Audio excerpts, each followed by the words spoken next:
Hi, welcome back guys. This is your sensei, back with another fanfiction. This is the movie of What If Naruto Becomes the God of Sea? Now before starting, please give this video a like and subscribe to the channel if you want more videos like this. Now let's get into the fanfic. Naruto, God of the Seas after getting killed by Kojiro Sasaki. Poseidon gets reincarnated. He gets reborn as Naruto. While growing up in the orphanage, Naruto was treated unfairly. Whenever someone treated him badly, he punished them, beat the CRP out of that person. The orphanage tried to get the third Hokage to kick him out, but he didn't allow it. After a while Naruto had enough. He left the orphanage. He decided to go live in the forest of death. He met Anko there. They became great friends. When the Hokage heard that Naruto left the orphanage, he used his crystal ball to find him. After he found out that Naruto was in the forest of death, he panicked. He was relieved when he saw that Anko was with him. After a few days the Hokage decided to buy Naruto an apartment. He sent an Umbu to fetch Naruto. Hiruzen showed Naruto the apartment. When Naruto saw the rundown apartment he was not pleased. He threatened to kill Hiruzen. Hiruzen could tell he was serious as he felt the dangerous aura Naruto was releasing. Naruto told Hiruzen to give him a proper house or he would kill him. His aura got more terrifying. Seeing that his life was in danger, Hiruzen decided to let Naruto live in the Senju compound. He told Naruto it belonged to his deceased relatives. When Naruto turned 7, the Hokage told him that he would be enrolled into the academy. When Naruto joined the academy, he was ignored by other academy students because their parents warned them to stay away from Naruto. Some girls didn't. They became his fangirls. While in the academy, Naruto did the bare minimum of what was asked of him. He became friends with other slackers, Shikamaru and Choji. After his defeat to Kojiro Sasaki, his views of humans changed. He didn't consider them insects anymore. Well, except the ones who treated him badly were insect in his eyes. Naruto enjoyed the time he spent with Anko, Shikamaru and Choji. He later befriended Shino, Lee and the Ichirakus. 1 year later, Naruto decides to meet the one sealed inside him. In Mindscape, so my jailer finally visits Kurama, the nine-tailed fox. So you are the reason those insects hate me. Naruto, come here inside this cage so I can rip you apart. Kurama, you really think you defeat a god? Let's test that. Naruto said as he went to rip off the seal. Before Naruto could do that, Minato stopped him. Naruto, what do you think you are doing? Minato, I was just gonna teach the fox a lesson. Naruto, that's reckless. What if the fox defeats you and takes control your body? Minato, it's fine Minato. If our son thinks he is able to beat the nine tails, then let's believe in him. Kushina said as she appeared, thank you for the support mother. Naruto, fine. Naruto rips the seal off. Kurama come out of the gate. Kurama prepares to fire Bijudama. Before Kurama could fire it, Naruto created a sea of water. Kurama got swept away by the currents. Naruto created trident made out of water. He jumped above Kurama. Kaioni Tairo Demeter, Naruto Kaioni Tairo Demeter, divine lightning falling into the rough. Naruto leaps into the air above his opponent, unleashing an endless barrage of trident thrusts onto them from above akin to lightning in a thunderstorm. He unleashes them at such fast speeds that countless afterimages are created. Amazing, his use of water style of is more impressive than Lord Second's. And look at the speed of his attacks, Minato said impressed, that's my baby. Teach that fox. Kushina, have enough yet? Naruto said as he looked at the injured Kurama. Kurama's body was riddled with holes. You brat. I will kill you. Kurama said as prepared another Bijudama. Naruto summoned water chains from his back. He captured Kurama with them. Kurama found his chakra sealed off. Curse you Uzumaki brat. Kurama water chains. I have never seen chains like that. Kushina bow. Naruto said as he released his aura. Kurama felt fear for the second time in his life. He only feared one other. Madara Uchiha. Naruto is only 8 and he has this much power. Minato thought, what is your name? Naruto. Kurama was surprised. Naruto was the first person to ask for his name. Not even Mito or Kushina made an effort to do that. My name is Kurama Kid. Can we start over? Kurama. Naruto released the chains. Kurama balled his into a fist. He and Naruto fist bump. Sure, Kurama. Naruto said with a smile. He befriended the Nine Tails. Minato, that's my baby. Kushina, I guess I don't need to fix your seal. If Kurama here decided to take over your body, you could stop him. Minato. After that, Naruto talked with his parents. He got to know about them. Their names, his clan the Uzumaki, the events that took place on his Biarch, etc. When it was time for them to disappear. Naruto, my dear boy. I love you so much. Kushina said as she hugged him. Minato also hugged him. They started to fade away. Naruto, don't forget we will always love you. Minato, bye mom dad.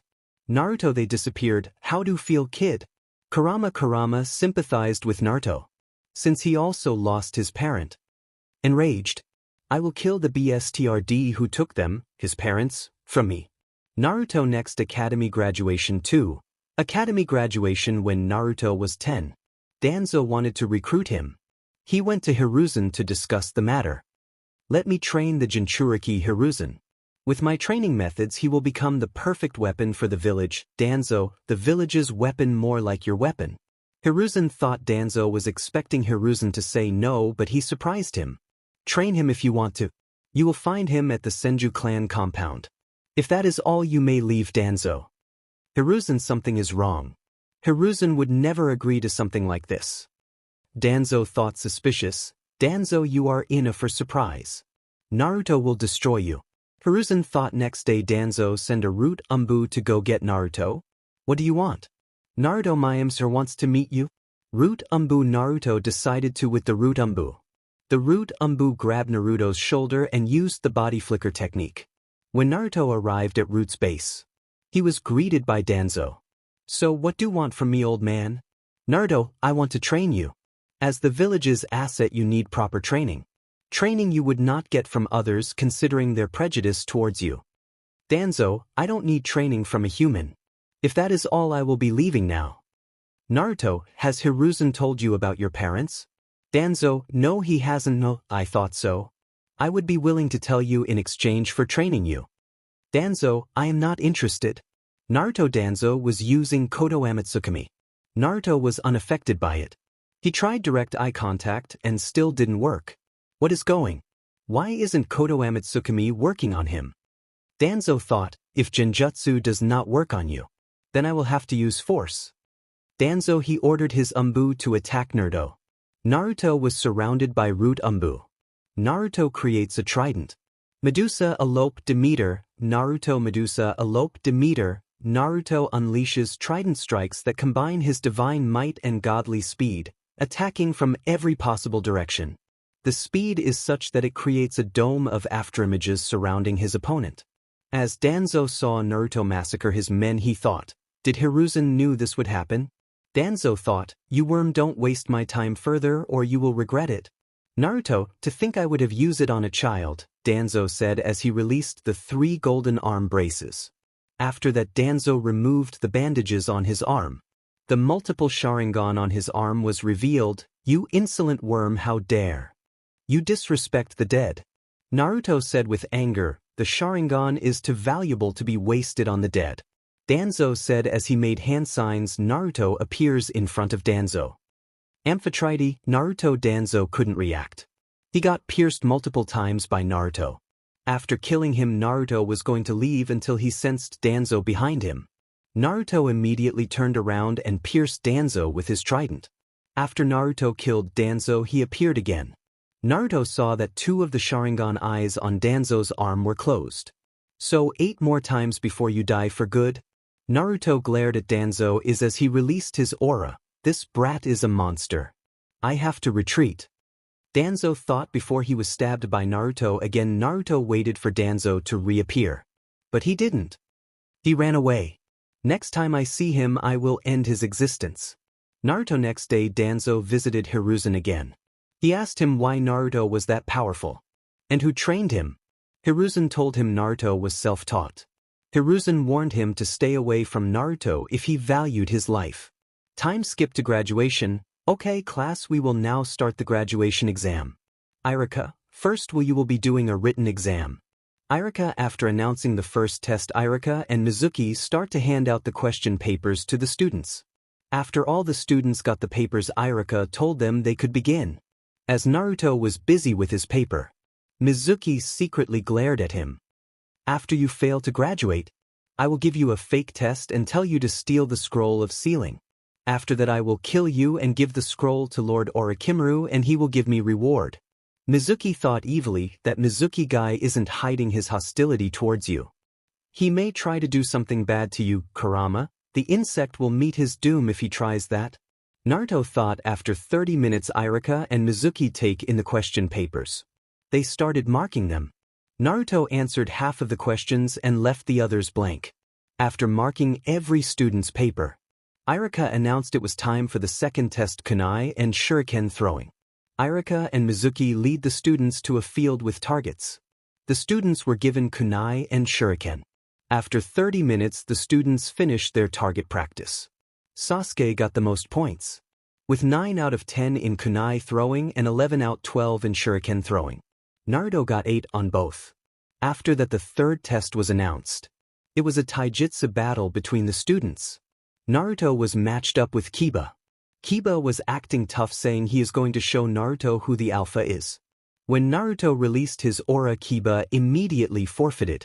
Now it was the final test. Now if the students wanted to pass, they would be able to perform 3 jutsu. The clone jutsu, substitution jutsu and transformation jutsu. Time skip to Naruto's turn. Okay, Naruto, to pass you have to perform 3 jutsu. Begin with the transformation jutsu. Second, the substitution jutsu, and lastly the clone jutsu. Irika. Naruto nodded. Naruto transformed into Irika. Irika told him the transformation looked fine and told him to do a substitution. Naruto transformed back into himself and used the substitution jutsu to replace himself with Shikamaru. Okay, Naruto, only one more jutsu. But know this, if you fail to perform this, you fail the graduation exam and will have to redo a whole year of academy. Irika. Okay, Naruto, do the jutsu. Irika. Naruto created water clones. Water clones, impressive. You pass. Irika. Time skip. As Naruto was going home, Mizuki approached him. Mizuki started to talk to him. Mizuki told him there was a way he could immediately be promoted to Chunin. He told Naruto to steal the scroll from the Hokage's office. Naruto accepted this task. Time skip. Night. Naruto went to Hiruzen. He told him about what Mizuki asked him to do. Hiruzen concluded that Mizuki was a traitor who wanted to use Naruto to steal the scroll for him. After that, Mizuki would try to kill Naruto. Naruto demanded that Hiruzen give him the scroll. Hiruzen wanted to refuse, but he knew that would be foolish. He gave it to Naruto. Later, Naruto waited for Mizuki. After a while, Mizuki arrived. Good job, Naruto. Now give me the scroll. Mizuki, why don't you come and take it? Insect. Naruto, what did you just say, you brat? Mizuki, wait, should I tell him? Mizuki thought, Naruto, do wonder why the village hates you. Mizuki, they hate me because of the 9 tails that is sealed inside me. Naruto, he knows. Mizuki thought, surprised. Mizuki threw a wind demon shuriken at him. Naruto caught it and crushed it with his hand. Naruto created multiple water weapons. He sent them all at Mizuki. Mizuki got hit by almost the weapons. He died after that. What weak insect. Naruto returned the scroll. After that he went home.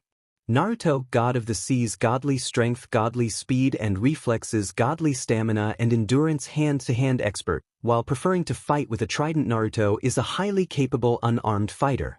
Genjutsu immunity, Kurama chakra mode, Uzumaki chakra chain, substitution jutsu, transformation jutsu, immense chakra, semi-immortality. As a god, Naruto is incapable of dying due to old age.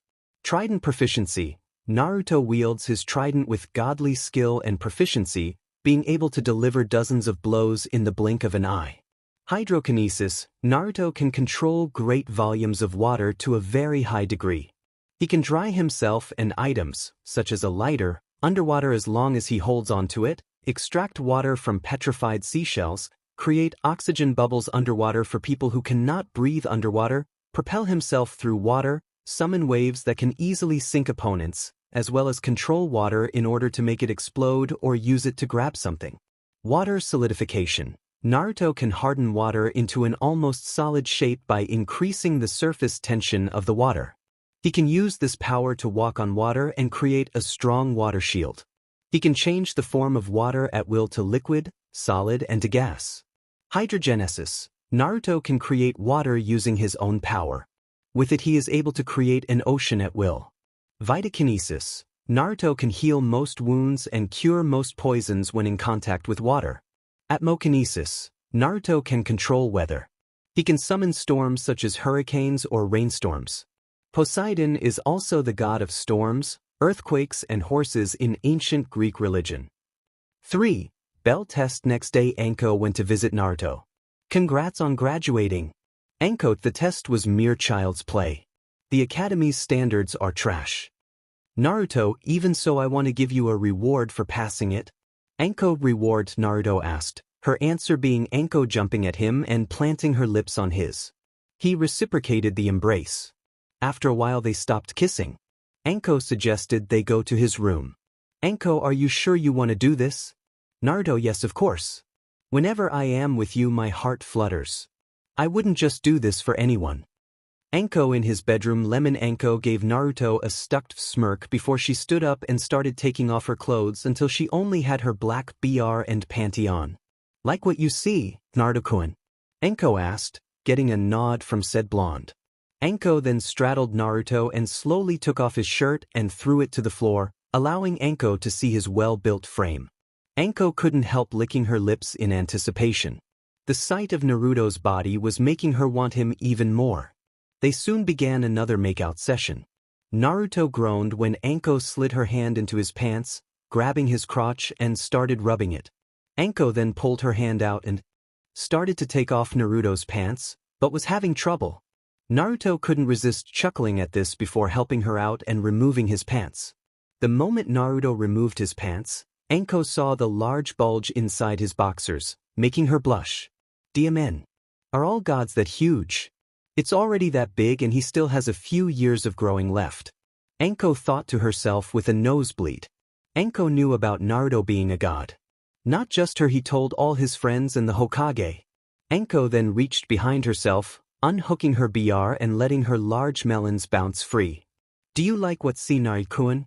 Anko asked. She grabbed her bub. Yes, my snake princess. Naruto as he reached up and started massaging her large BRST, making Anko and Naruto-kun. Anko moaned as Naruto started squeezing her melons. Naruto continued to squeeze her melons. Naruto then moved his face to her right melons and started licking it before pulling it into his mouth. Naruto-kun, yes. Don't stop. Anko moaned. After a while, Naruto released Anko's melons and let it did the same to the other one. Naruto then saw Anko with a pleased look on her face before moving down Naruto's body to his boxers. Anko-chan. Naruto groaned as Anko started rubbing him through his boxers. It's my turn to please you, Naruto-kun, Anko said as she continued to rub him. Anko then grabbed the edge of Naruto's boxers and pulled them down. The sight that greeted her made her face look redder than a tomato. Holy SHT. He's bigger than I thought. Anko yelled in her mind as she stared at Naruto's 15-inch member.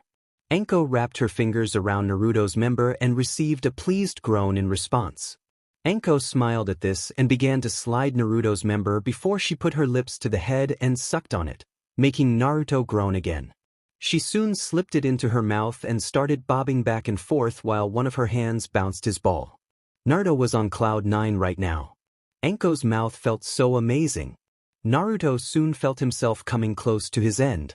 Then, I'm gonna come, Naruto said, trying to control himself, but also making Anko stop what she was doing, causing Naruto to groan in disappointment, only to then groan in complete pleasure as Anko used her bub to smother Naruto's member. How does this feel, Naruto-kun? Anko asked as she rubbed her bub over Naruto's member and started licking the head of it. It's good, Naruto said before he started move into Anko's melons while she took his pee-pee back into her mouth and continued to SCK and lick it like a sucker while she used her tips to rub on the massive. Naruto continued to move into Anko's bub before he groaned and without warning came into her mouth. Anko couldn't keep all of it in before she opened her mouth and rope after rope of cum landed on her face and melons. Ding, he came a lot more than I thought he would. There's so much and it tastes so good. Anko thought as she tasted the white liquid before swallowing it. Naruto then grabbed Anko and gently moved her so that her back was on the bed with Naruto hovering over her. My turn, Anko. Naruto said before he started kissing his way from her neck down to her already wet pee-pee, making Anko the whole time. Naruto kissed and licked around her nether lips before thrusting his tongue into her pee-pee, making Anko scream in pleasure and wrap her legs around his head as Naruto ate her out. Ah, Naruto! Anko moaned. Naruto continued to eat out Anko's pee-pee whilst also listening to her moans of pleasure. Soon enough, Naruto found her CLT. Knowing that it would bring Anko over the edge, Naruto lightly bit down on it. Ah, Naruto! Anko screamed as she reached her CLMX. Naruto drank all of Anko's juicy nectar, not missing a single drop as he licked her clean. After he finished, Naruto rose up and gave Anko her a smile. You taste good, Anko-chan, Naruto stated, making Anko blush. Thank you, Naruto-kun. Now, it's time for the real fun. Naruto nodded as he lined his member up with Anko's entrance. He paused before looking to Anko once more to make sure she was ready. Anko-chan, are you sure you want to do this? Naruto asked in both concern and kindness. Anko was surprised at the question, but then smiled at his concern before raising her hand and putting it on his cheek. Yes, Naruto-kun, but please be gentle. This is my first time. Anko stated, surprising Naruto before he smiled and nodded. Naruto gently pushed his member into Anko's pee-pee and came to a barrier. He looked to Anko one last time and got a nod. He pulled out a little before thrusting all the way into Anko's core, taking her virginity. Anko held back a scream as tears came from her eyes. However, these were not tears of pain, but tears of joy. Anko opened her eyes and looked into Naruto's. We're one, Naruto-kun? Anko said in joy, making Naruto smile. Yeah, I guess we are, Anko-chan. Naruto said. You can move now, it doesn't hurt anymore. Anko said, getting nod from the blonde. Naruto then started thrusting in and out of Anko's core at a fast pace, causing them both to in complete pleasure. Naruto had never felt anything as good as Anko's tight, velvety walls as they tightened on his member with every move. Anko was on cloud 9 as the man she loved was her. She had never felt this much pleasure before in her life. With every move, Anko's toes curled. Anko's pleasure grew as Naruto lifted her left leg and placed it on his shoulder. Oh god, Naruto-kun, fast. F me harder. Anko yelled, and Naruto was more than happy to oblige. Anko-chan, you're so tight. I love it. I love you, Anko-chan. Naruto. Me too, Naruto-kun. I love you too. Anko yelled. Soon they changed positions. Naruto was now on his back while Anko was bouncing on his member, causing her bub to bounce as Naruto moved up into her womanhood. Naruto watched as her melons bounce and loved it. He loved what was happening. He didn't want any of it to end. He knew that she was his and he wouldn't allow anyone to touch her. Naruto-kun, I'm close. I'm close. Are you close too? Please tell me you are. Anko yelled as she started bouncing faster. Yeah, I'm close, Anko-chan. Inside or out? Naruto asked as he started thrusting faster himself. Inside. I want it inside. Don't pull for anything. Make me yours. Anko yelled. They soon came, Naruto painting Anko's walls with his seed, causing Anko to have a mind-blowing orgasm before falling on Naruto's tea. They then looked each other in the eyes before kissing. That was amazing, Naruto-kun. Anko said after breaking the embrace. Yeah, it was Anko-chan.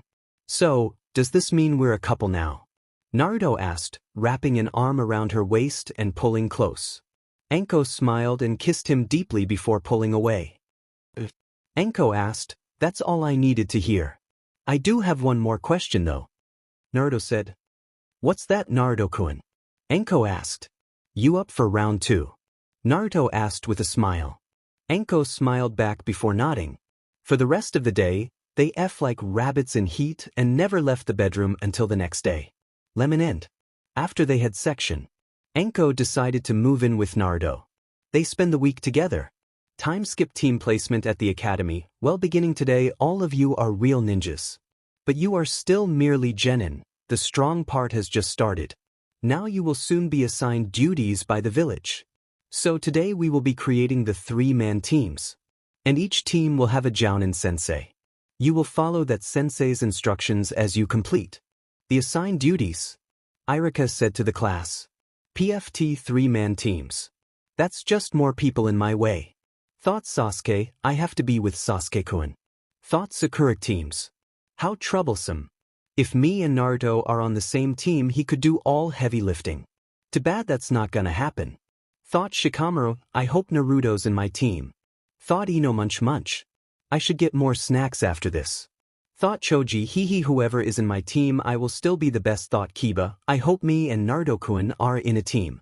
Thought Hinata skip irrelevant teams, well Team 7 will be Naruto Uzumaki, Sakura Haruno and Sasuke Uchiha. Irika said.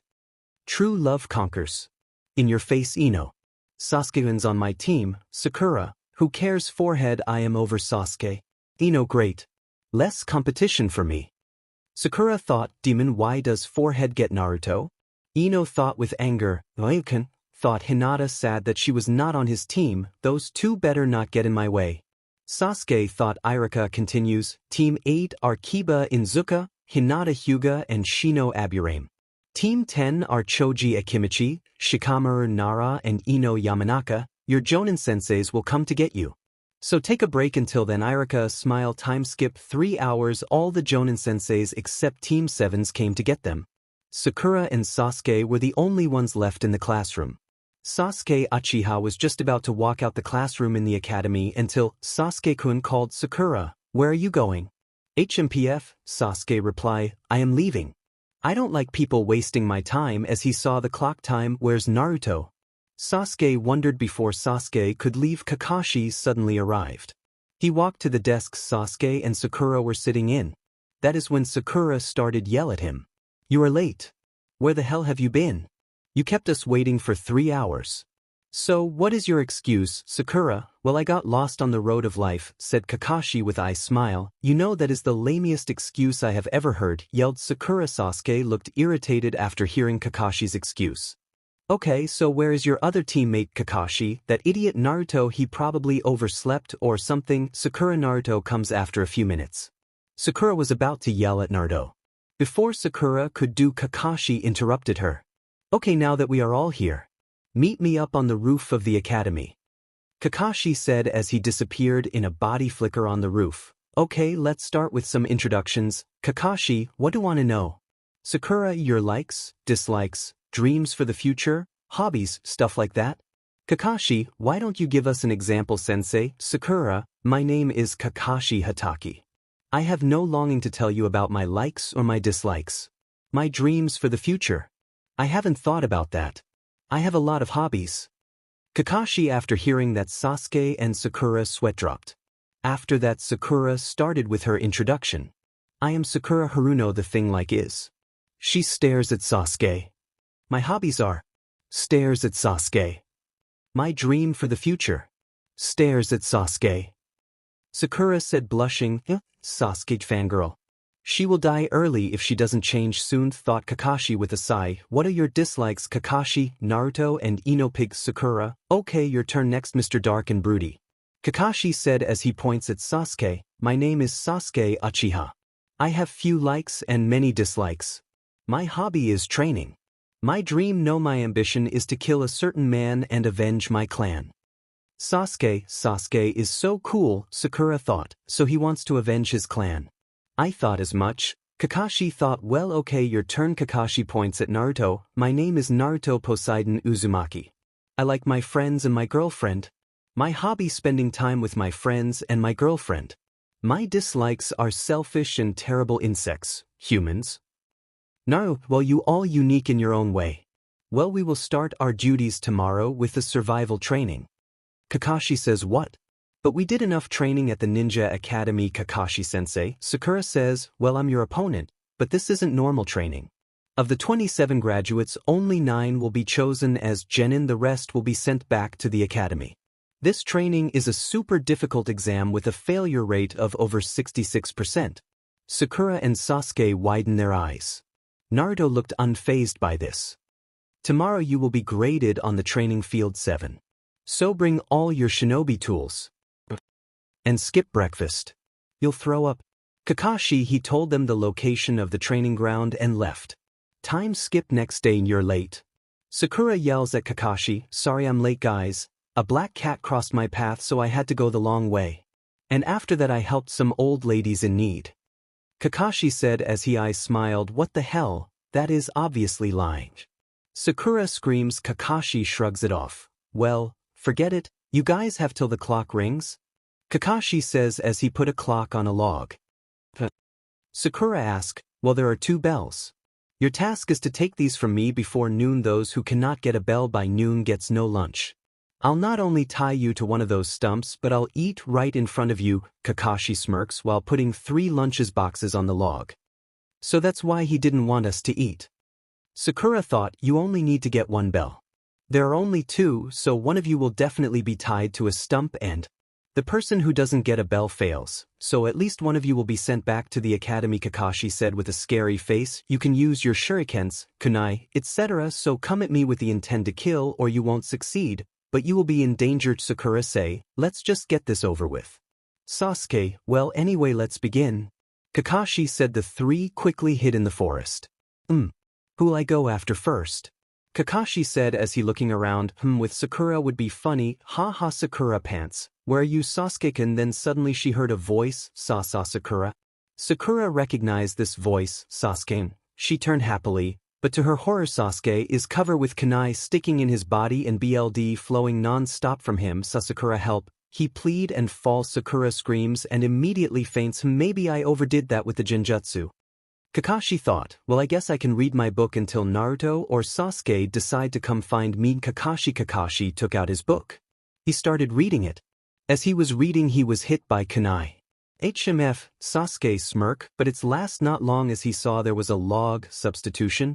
Yes, answer Kakashi as he appeared behind him, but Sasuke reacted fast and jumped quickly away and threw some kunai at him, which Kakashi dodged easily. I'm different than those 2.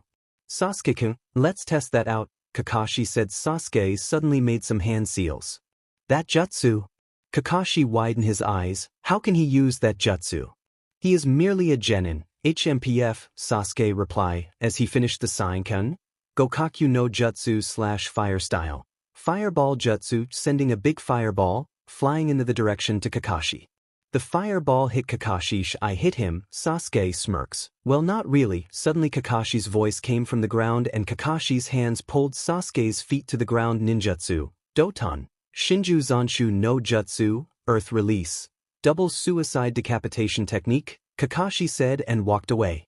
Sakura finally woke up from her nightmare and run to search for her Sasuke-kun and found him, but Kaiha Sasuke-kun lost his body. And again falling unconscious, she is so damn useless, thought Sasuke. After a while Naruto decides to fight Kakashi. So it is your turn.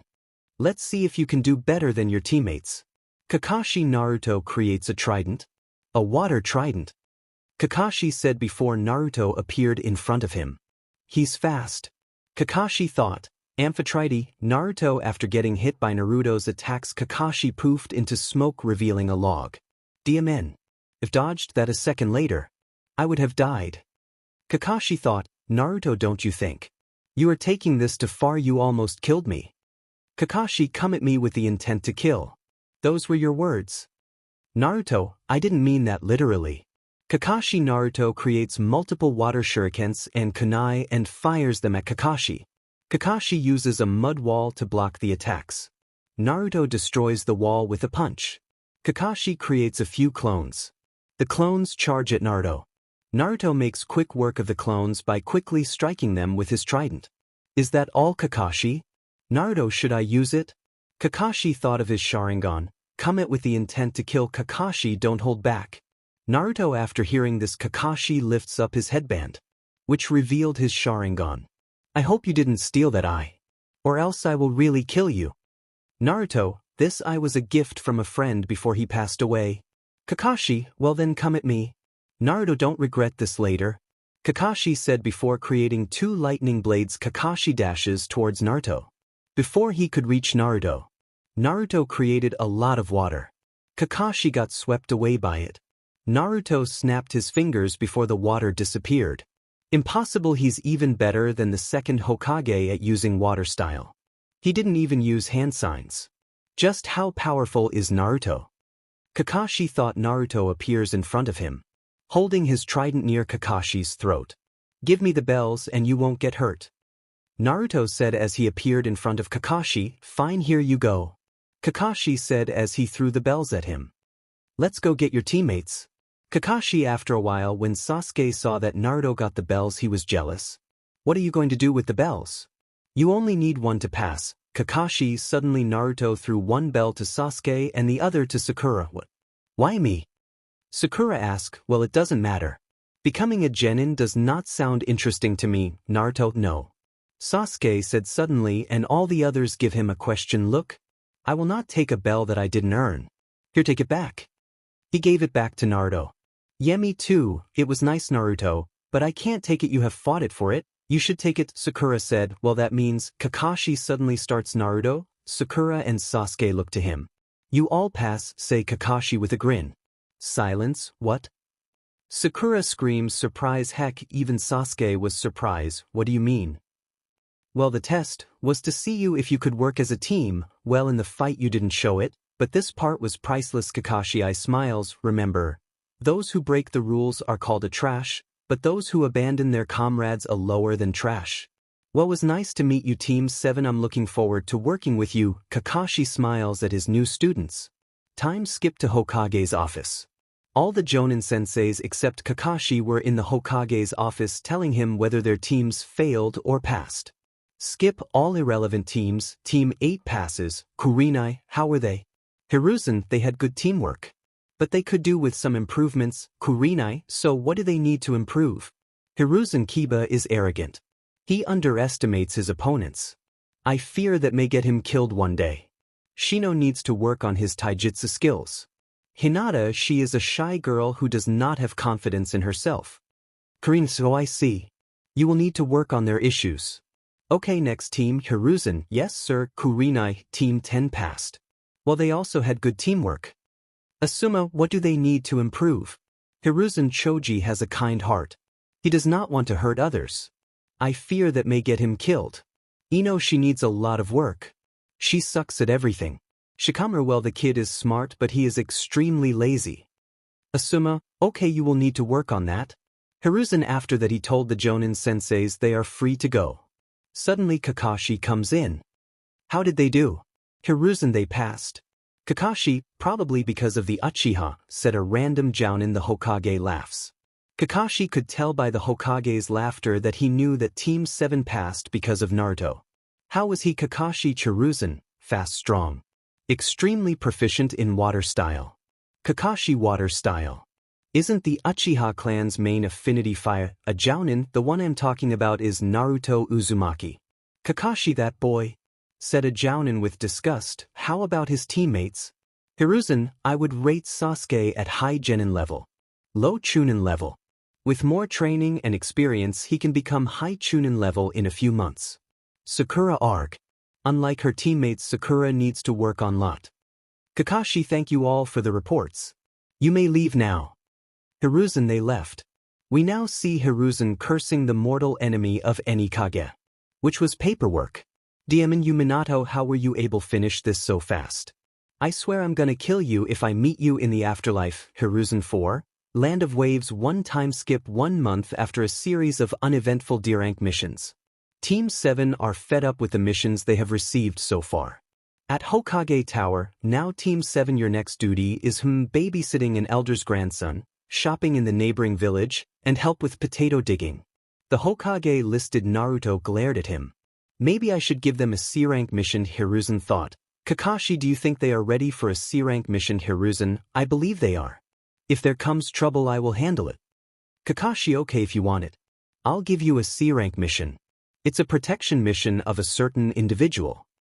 The Hokage said. The door opens and a man comes in. Team 7 meet Tazuna. Hiruzen, so this the team who is going to protect me. A pretty boy, a cyclops, a boy with duckbutt hair and useless girl. Tazuna, this guy. How dare he insult me and Sasuke-kun? I'll kill him. Sakura shouts and wants to strike him, but Kakashi holds her back. Calm down, Sakura, he is the one who we are supposed to protect. What's the point if we kill him? Kakashi said, well, I am the super expert bridge builder Tazuna. I expect you to provide me super protection until I get back to my country and complete the bridge. Tazuna said, okay team, let's meet at the gate tomorrow. Bring your equipment and pack necessary food and other things you will need. Kakashi. Few hours later, Anko and Naruto decided to have another lovemaking session for the whole day. Time skip. Next day at the gate. Let's go, Kakashi said as they leave. Am I really safe with you guys? Tazuna asks. Don't worry, I'm a jounin. Kakashi replies. Tazuna-san. Sakura asks what? Tazuna, well, you're from Wave Country, right? Do you have ninjas in your country? Sakura, of course they do, Sakura. Our help is definitely not needed. Naruto said with sarcasm. Naruto, don't make fun of Sakura. No, not in the Wave Country.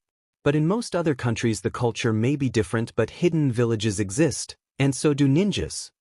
Kakashi answered the question. They walked past puddle. Naruto sensed two signatures coming from the puddle. A puddle. It has not rained for days. Kakashi thought. Kakashi figured out this was an enemy waiting to ambush them. As they walked past the puddle formed into two ninjas and they charged at Kakashi first, with a chain. Before they could reach him, Naruto appeared in front Kakashi with a trident.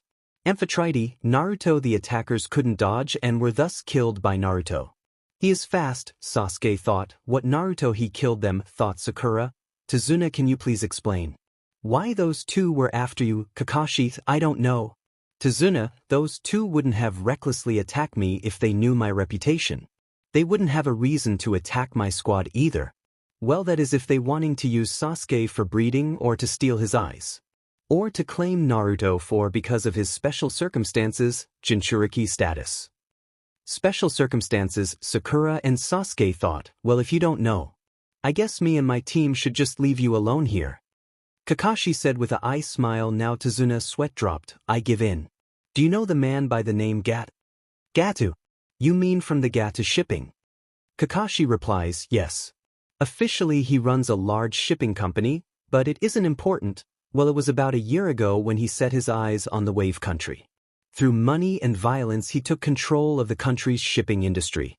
Gatu now has a monopoly on all business traffic in the country. The only thing he has to fear now is the completion of the bridge. Tazuna explains, I see. Since you're building the bridge you are in his way, Sakura said, but I don't understand, why didn't you hire better ninja or more if you knew ninja are after you? Kakashi said, well, the country is super poor.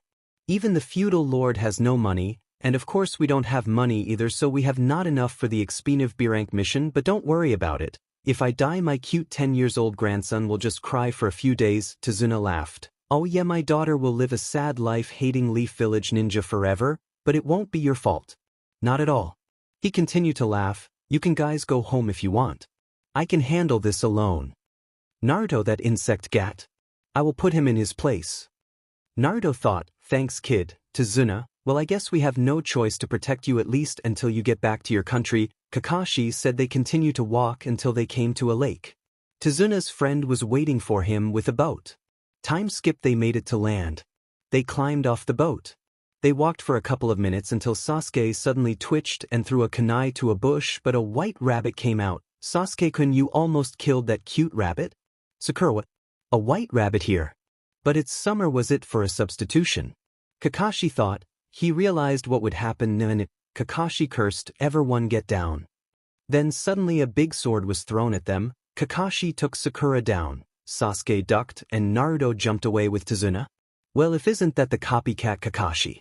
No wonder the demon brothers failed. The attacker said, who the hell is he?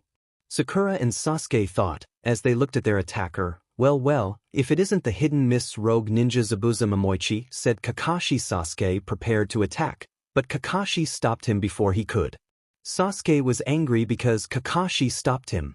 Sorry Sasuke, but this one is on a whole other level. I'm going against him and I will need. Kakashi apologized as he lifted up his headband that cover his eye and shows the Sharingan. What's? How can he have the Sharingan? Only the Uchihas have it. Sasuke said, surprised. Sharingan. What the hell is that? Sakura asks as she see the Sharingan for the first time. Well, It is said that some have the ability in their eyes to read and defeat all types of gen, tai, and ninjutsu. The Sharingan is one of the types of pupil that gives you this power, answers Sasuke, but that's not the only ability the Sharingan has. Exactly, that's not all. What even scarier is that you can copy your opponent's techniques once you see them. Zabuza continue what Sasuke said. Well, if isn't my lucky day I get to fight the copy ninja Kakashi. The man who has copied over 1,000 jutsu. Zabuza, wow, I didn't know our sensei was that great. Sakura thought. The Sharingan is really a great weapon, but what's going on? The Sharingan is a special physical condition that only appears in a select few members of the Uchiha clan. How can he have it? Even perfectly could he be? Sasuke thought, now let's stop talking. I have to kill that old man, Zabuza says, but it seems I have to beat you first, Kakashi, he says as he disappeared and appeared on the water to Ninpu. Hidden mist no jutsu, Zabuza said and disappeared. He'll come after me first. Zabuza Momoichi. As a member of the Hidden Mist, he was known as an expert in silent killing. You will not even notice until you're already dead. So you guys should be careful, Kakashi says calmly as a thick fog came. 8 choices, suddenly Zabuza says, while there is a echo liver, lungs, spine, clavicle, neck vein, brain, kidneys or heart, which one should I go after? Zabuza asks Evely, we should skip all the theatrics and get started with the battle. Naruto, well you are a brave one, brat, Zabuza said while letting out his killing intent. Then suddenly Kakashi prepared a jutsu and lets out his own killing intent out. Sasuke, Sakura and Tazuna got scared at the killing intent. Naruto was not fazed by this. What an incredibly dangerous killing intent. It feels like I'll be killed if I make a single move. This could drive any person crazy. The intensity of a jounin, it feels like my life is being squeezed. I can't take it. I'd rather die now and get it over with. Sasuke said before taking out a kunai. Sasuke-kun, don't worry, I'll protect you guys even if it kills me. I won't let my comrades die. Sasuke, Sakura and Tazuna calmed down. It's over, Zabuza says as he appeared behind Tazuna. He was stopped by Kakashi before he could hit Tazuna with a kunai. But another Zabuza appeared behind him. As the clone that Kakashi attacked dissolve in water. Zabuza attacks with his sword and cuts Kakashi in halves, but he also disappear in water. What? A water clone. Did he copy it even in the mist? Don't move, Kakashi says as he appeared behind Zabuza with his kunai on Zabuza's neck. It's over. Then Zabuza chuckled, it's over. Are you kidding me? There's no way you can defeat me with your monkey-like imitations. It was impressive that you copied my technique, but Zabuza says, as another Zabuza comes behind Kakashi. This time Zabuza's prepare an attack at Kakashi with his sword. And said with a scary look, I'm also not that easy. Then the clone in front of Kakashi turned into water as Zabuza swing his sword. Kakashi ducked, but Zabuza kicked already with his foot at Kakashi face. But Kakashi ducked and jumped into the sea. Foolish Zabuza grin, what? This water is heavy. Oh. Kakashi thought, Suiro no Jutsu, water prison technique. As Kakashi got trapped in a water ball that Zabuza create, you may have been trying to escape to the water, but that was a big mistake. I now have you in my inescapable special prison. Zabuza smirks at Kakashi's naivety. Well, Kakashi, we can finish things later. First I'll take care of them, Zabuza says as he create a water clone. You guys, take Tazuna-san and run away. You have no chance of beating him. As long as he's keeping me trapped in this prison, he can't move. The water clone cannot go very far from his real body. Kakashi yells to his students. You are quite foolish. Naruto, what? Kakashi looks surprised at Naruto reply. He can simply kill you and come after us. And also, did you forget what you said to us?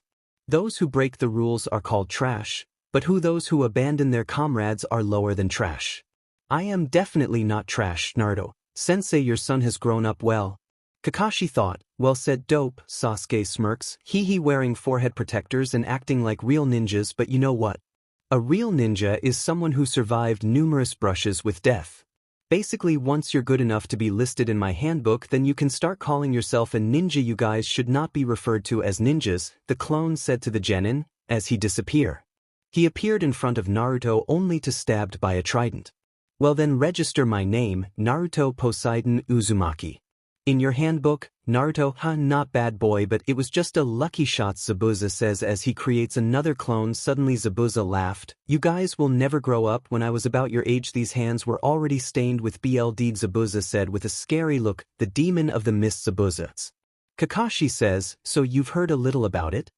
Zabuza says, long ago in the hidden mist village, also called the blood mist village, there was a final obstacle in becoming a ninja. You even know about that graduation? That exam? What's this graduation exam thing? Sakura asks. He fights to the death between the students. Zabuza answered, what? Sasuke, Sakura and Tazuna were surprised. Those mist insects? Naruto thought angrily. Friends who have trained and eaten at the same table are pitted against each other and go at it until one of them loses his life. There are friends who had helped each other and shared dreams. Zabuza says terrible. Sakura stuttered. 10 years ago the hidden mist graduation exam was forced to change. This change came after the previous year when a devil appeared. Kakashi continues with the story. There was a boy who didn't hesitate and without pause had killed over 100 of the students. The name of the student was Zabuza Momochi. Kakashi says, Wa. Sasuke, Sakura and Tazuna. Well, that doesn't matter. You think you can beat a god, Zabuza? Naruto, a god? Don't flatter yourself, kid. Zabuza was going to order his clone to attack. Until Naruto made water shurikens and kunai and fired them at him. Zabuza decided to let go of the water prison in order to dodge the attack. His clone got hit by the attacks. Good work, Naruto, you can leave the rest to me. Kakashi, no, this fight is mine. Naruto said, let's see what you got, brats, said Zabuza said before he charged at Naruto. He swung his blade at Naruto. Naruto blocked the attack with his trident. Zabuza continued his onslaught. All his attacks were blocked by Naruto. Seeing that close combat was not going to do him any good, he decided to use jutsu. Zabuza jumped away from Naruto before he started doing hand signs. Suiton, Suryuden no Jutsu, water release, water dragon bullet technique. Naruto also creates a water dragon. The two dragons clash each other. Theirs was a big impact and the whole battlefield is filled with water. He also uses water style. He didn't even use hand signs to do that. Zabuza thought impressed. He then started to go through hand signs again. Suiton, Daibakufu no Jutsu, water release, great waterfall technique. Before his jutsu could be activated, all the water in vicinity was frozen by Naruto. The water turned into ice. Does he have ice release? Zabuza thought. It looks like you out of options now. Seeing as you don't have a water source. Naruto, I have to retreat. Zabuza thought. Naruto creates a few weapons and fires them at Zabuza. Zabuza was unable to dodge as the weapons flew at blinding speeds. Naruto was about to finish Zabuza off with a water javelin. Suddenly a few Senbon flew out of nowhere to Zabuza and killed him. A masked individual appeared. Who are you? Sakura shout, relax. Sakura. Kakashi start, or Sheed. Naruto thought, is a hidden mist hunter. Nin. Kakashi continue. Kakashi went to check Zabuza's pulse. He didn't feel anything. Thank you very much. I have been searching for the opportunity to kill for Zabuza for a long time, the hunter Nin said thankfully. Him from his voice and height he's probably not much older than his students. Yet he's a hunter Nin, he's not a normal kid. Kakashi thought, who are you? Sasuke asked, don't worry Sasuke, he's not an enemy. Kakashi said that's not it, that Zabuza was easily killed by him. A guy that's strong. A guy that's strong killed by a kid that not much different from me. Sasuke said, well, I know how you feel, but this is also the truth in this world. There always exists kids younger than you yet stronger than me. Kakashi said as he looked at Naruto. Then the hunter Nin disappeared from the tree and appeared beside the dead body and said, your battle is now over and now I must dispose of this body. Since it seems to be a body with many secrets. Farewell. The hunter said. Sasuke looked at Naruto with jealousy. How is he this powerful? Sasuke thought. Naruto snapped his fingers. As he did that, the ice turned back into water. The ability to manipulate water as he pleases. Is he actually a god? Kakashi thought as he remembered how Naruto called himself a god before the fight. After the fight with Zabuza, Team 7 escorted Tazuna to his house. When they got there, they met Tazuna's daughter and his grandson. Father, welcome back, it is good to see you. Who are these people? Tazuna's daughter, Tsunami, it good to see you too. They are leaf ninja I hired to protect me while I'm building the bridge. Tazuna, so you were able to find help. Thank you for protecting my father.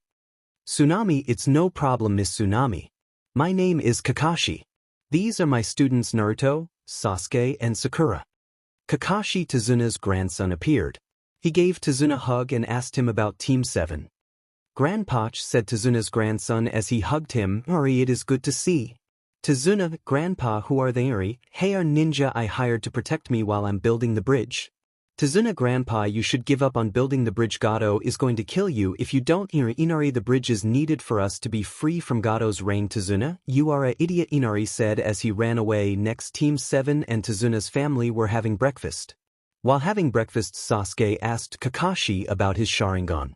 Kakashi told him it was a gift from his fallen, dead, comrade Obito Uchiha. After hearing how Kakashi got his Sharingan, he asked Naruto got his abilities. Naruto ignored him and continued eating. Sasuke got irritated at that. Sakura asked Kakashi, Kakashi-sensei, who was that masked kid? That's the mask worn by the Hidden Mist Special Hunter-nin team. They are also known as body erasers. Their duty is to completely dispose of the body without a trace. A ninja's body has within its secrets of the village's ninjutsu, information on different chakra types, herbs, and other things that will reveal things about the village. For example, if I died, the secrets of the Sharingan could be revealed. If you don't be careful, there's the danger that the enemy will steal your Jutsu by killing and disposing of the missing nin who have abandoned their village. The hunter nins protect the information from getting out. They are the specialists who guard their village's secrets. Kakashi answered the question, then why didn't he do it right there instead of taking the body to another place? Naruto says, wah. Kakashi said as his eye widened, you're right, body erasing teams usually dispose of the body of the person they killed right there. Kakashi, so what? Sakura asked, isn't obvious, Sakura. They are saying that the hunter nin was a fake and that Zabuza is alive. Sasuke, no way, Sakura, are you serious? Tazuna yelled, what the hell do you mean? Kakashi-sensei, you checked and said he was dead. Sakura yelled to her sensei, what? Sakura, yeah, I did, but that was most likely just a momentary death. The needle weapon that hunter nin used, unless it hits a vital organ, has a low probability in killing your opponent. It's an item even used by doctors in acupuncture therapy. Hunter nins know about the body's structure thoroughly. Putting a person in a momentary dead state is probably easy for them. First, he carried away the body of the much heavier Zabuza. Second, he used a weapon that has low probability of killing. These 2 points indicate that his motive was, Kakashi said, not to kill Zabuza, but to save him.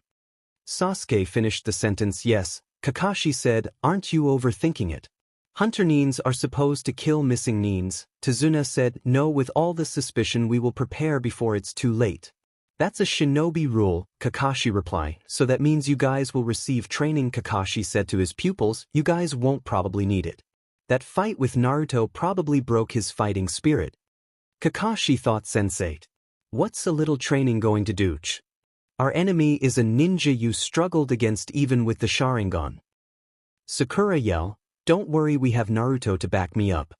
Kakashi 5, Land of Waves 2, what are you going to teach us, sensei? Sakura, what I am going to teach you is not taught at the academy. It's considered dangerous to do without supervision, so they let us Jonin sensei teach it instead. I think you guys are finally ready to learn it. Kakashi, so what is it? Sakura, I will teach you how to climb trees. Kakashi, if that is all, I will be leaving now. Naruto, this technique is very useful. It will allow to use your chakra more efficiently. Kakashi, a god has no need to walk on trees. Naruto said before making a tornado.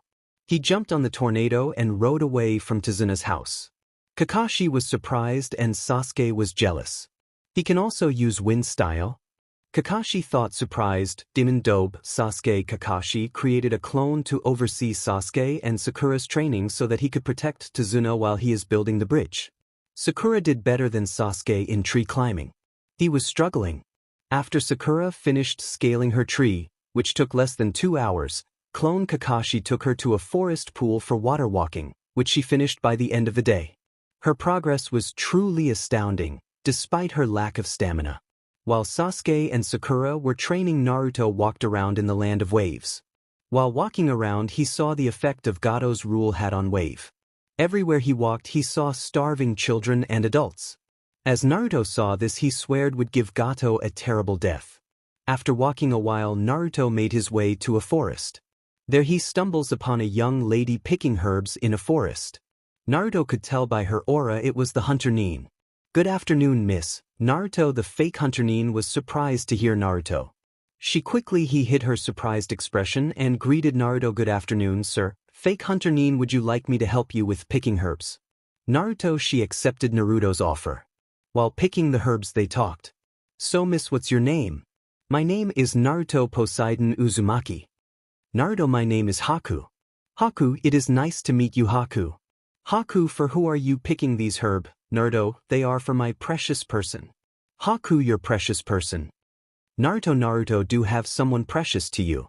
"Haku, I do," Naruto said as he thought of Anko and his friends. "Naruto, I believe when people are protecting something truly precious to them, they truly can become as strong as they need to be." "Haku, is that so?" "Naruto, yes." "Haku, so if I tried to kill Zabuza you would muster up enough strength to beat me?" "What a joke, Naruto, he knows." Haku thought as she got on guard. "Did you think you could fool a god?" Naruto said as he created multiple weapons. "So this is how I die." "I am sorry, Zabuza-sama, I failed you," Haku thought as saw she the weapons that surrounded her. Naruto snapped his fingers and made the water disappear. "Aren't you gonna kill me?" "No." "Naruto, why not?" "I am your enemy." "Haku, you don't seem like a bad person." "Naruto, that's naive of you." "Naive, no. I am just a generous god." "Naruto, why do you keep calling yourself a god?" "Haku, that's because I am a god. I am the god of the seas." "Naruto, the god of seas. If he is the god of the seas, that would explain why he is able to use water techniques without hand signs." Haku thought in the next battle. "I'm not gonna get involved. I will leave the battle to Kakashi and Sasuke." Naruto left after that. After finishing picking the herbs, Haku decided go back to her and Zabuza's hideout. After leaving, Naruto makes clones and orders them to track down Gato. After thoroughly searching the land of waves, they find Gato's base. They sneak in unnoticed. They came across Gato having a conversation with his men. Zabuza failed. "Well, I was not planning on paying him anyway." "Gato, so boss, what are you going to do now?" said a random bandit. "Well, I plan to let Zabuza and his opponents tire themselves out. And when they are weakened, you guys will finish them off. Maybe I should take the bridge builder's daughter as a hostage." Gato laughed. "So you are coming to the bridge, Gato?" Naruto thought with a sinister smirk. Naruto saw and heard what Gato said. Because he can share sight and hearing with the clones. With Haku, as Haku was treating Zabuza, they were talking. "So do you think there is a way to beat that kid, Naruto?" Zabuza, "No. Besides, he won't be fighting in our next encounter." Haku, "Why is that?" Zabuza, "We ran into each other while I was picking the herbs. He could tell that I was the fake hunter Nin." Haku, "Dimen brat is looking down on me. He probably thinks I am not worth his time." Zabuza, "Well, he is a god after all." Haku, "You believe that, Siu?" Zabuza, "Naruto told me he is the god of the seas." Haku, "God of the seas. Is that why he could use water techniques without hand signs?" Zabuza thought, "Well, anyway, you will take on that black-haired kid while I fight Kakashi?" Zabuza, "Yes, Zabuza-sama." Haku, 3 days later, Sakura learned water walking. Sasuke was still struggling with tree climbing. Kakashi decided to give Sasuke some advice. Kakashi's advice helped Sasuke and he was to climb the tree. After that they went to eat lunch. Naruto was talking to Tsunami. Sakura with Sasuke. Kakashi was reading his book. Tazuna WWS drinking. Inari got irritated at seeing this. "All this training you are doing is just a waste of time. Gato has got a whole army. They will kill you. It does not matter how much you train, you will still lose. Inari, Gato is nothing as compared to a god." Naruto, "Shut up, just looking at you makes me sick. You do not know anything about this country, you are just butting in, always laughing and playing around. You don't know what it's like to suffer and to be treated like dirt. Just go back to your village and live a happy life." Inari, "Don't worry, I swear to you Gato will die by my hand. And Inari, you should man up and stop being a coward. You got to stand up for yourself. You can't just keep running when the going gets tough. With that kind of attitude Gato will always walk over." Naruto, after saying that, Naruto walked away from the dining table. Tsunami follows him. I am sorry Naruto about what Inari said. Tsunami, just what did Gato do to the boy? Naruto, she tells him about Kaiza. This made Naruto want to kill Gato even more. By the end of this mission Gato's reign will come to an end. I promise that. Naruto, thank you Tsunami, there is no need to thank me. Naruto said as he smiled. Tsunami blushed. He is so handsome. If only he was older. Tsunami said out loud, spiritually I am over a million of years old. But physically I am currently 13. Naruto, what do you mean by that? Tsunami, he tells her about him. So there is no problem with pursuing him. Tsunami thought, would you be willing to Tsunami go out with you? Let's get to know each other first. Then let's how far our relationship goes. Naruto, okay. Tsunami, also I have a girlfriend. Naruto, a girlfriend. Is she okay with sharing you? Tsunami, she has no problem with it. As long she is my number one. Naruto, next day Kakashi decided to teach his students chakra enhancement. Naruto didn't participate in the training. He decided to spend time with Tsunami. By the end of the week, both Sakura and Sasuke had a better understanding of chakra enhancement. Now Team 7 was finally ready for their confrontation. And Zabuza was also ready. Naruto created a clone to stay at Tazuna's house. Time skipped to bridge. Team 7 were walking to the bridge with Tazuna behind them. When they arrived they saw all the workers either unconscious or unable to get up or even move. What happened here? Asked Tazuna fearfully. As he finished speaking a dense mist rolled in. Sensei, it's Zabuza, isn't it? This is his hidden mist jutsu. Asked Sakura. Well Kakashi, I see you still have those brats with you. Pitiful that one is still trembling. Said Zabuza. At that moment 7 water clones of Zabuza appeared around the group. Sasuke grinned and said he was trembling with excitement. Go on Sasuke, they are all yours. Said Kakashi. In a split second Sasuke had slashed all of the water clones and returned back to his original position. The clones turned back into water. Seems like you have a rival Haku. Said Zabuza. So it seems. Haku, Sasuke and Haku stepped forward and prepared for battle. Sasuke pulled out a kunai while Haku pulled out a sunbon needle. Both of them charged and their weapons clanged against one another. Sasuke kept trying to get past Haku's guard but Haku was just as fast as him, making it impossible. They kept this up until Haku spoke.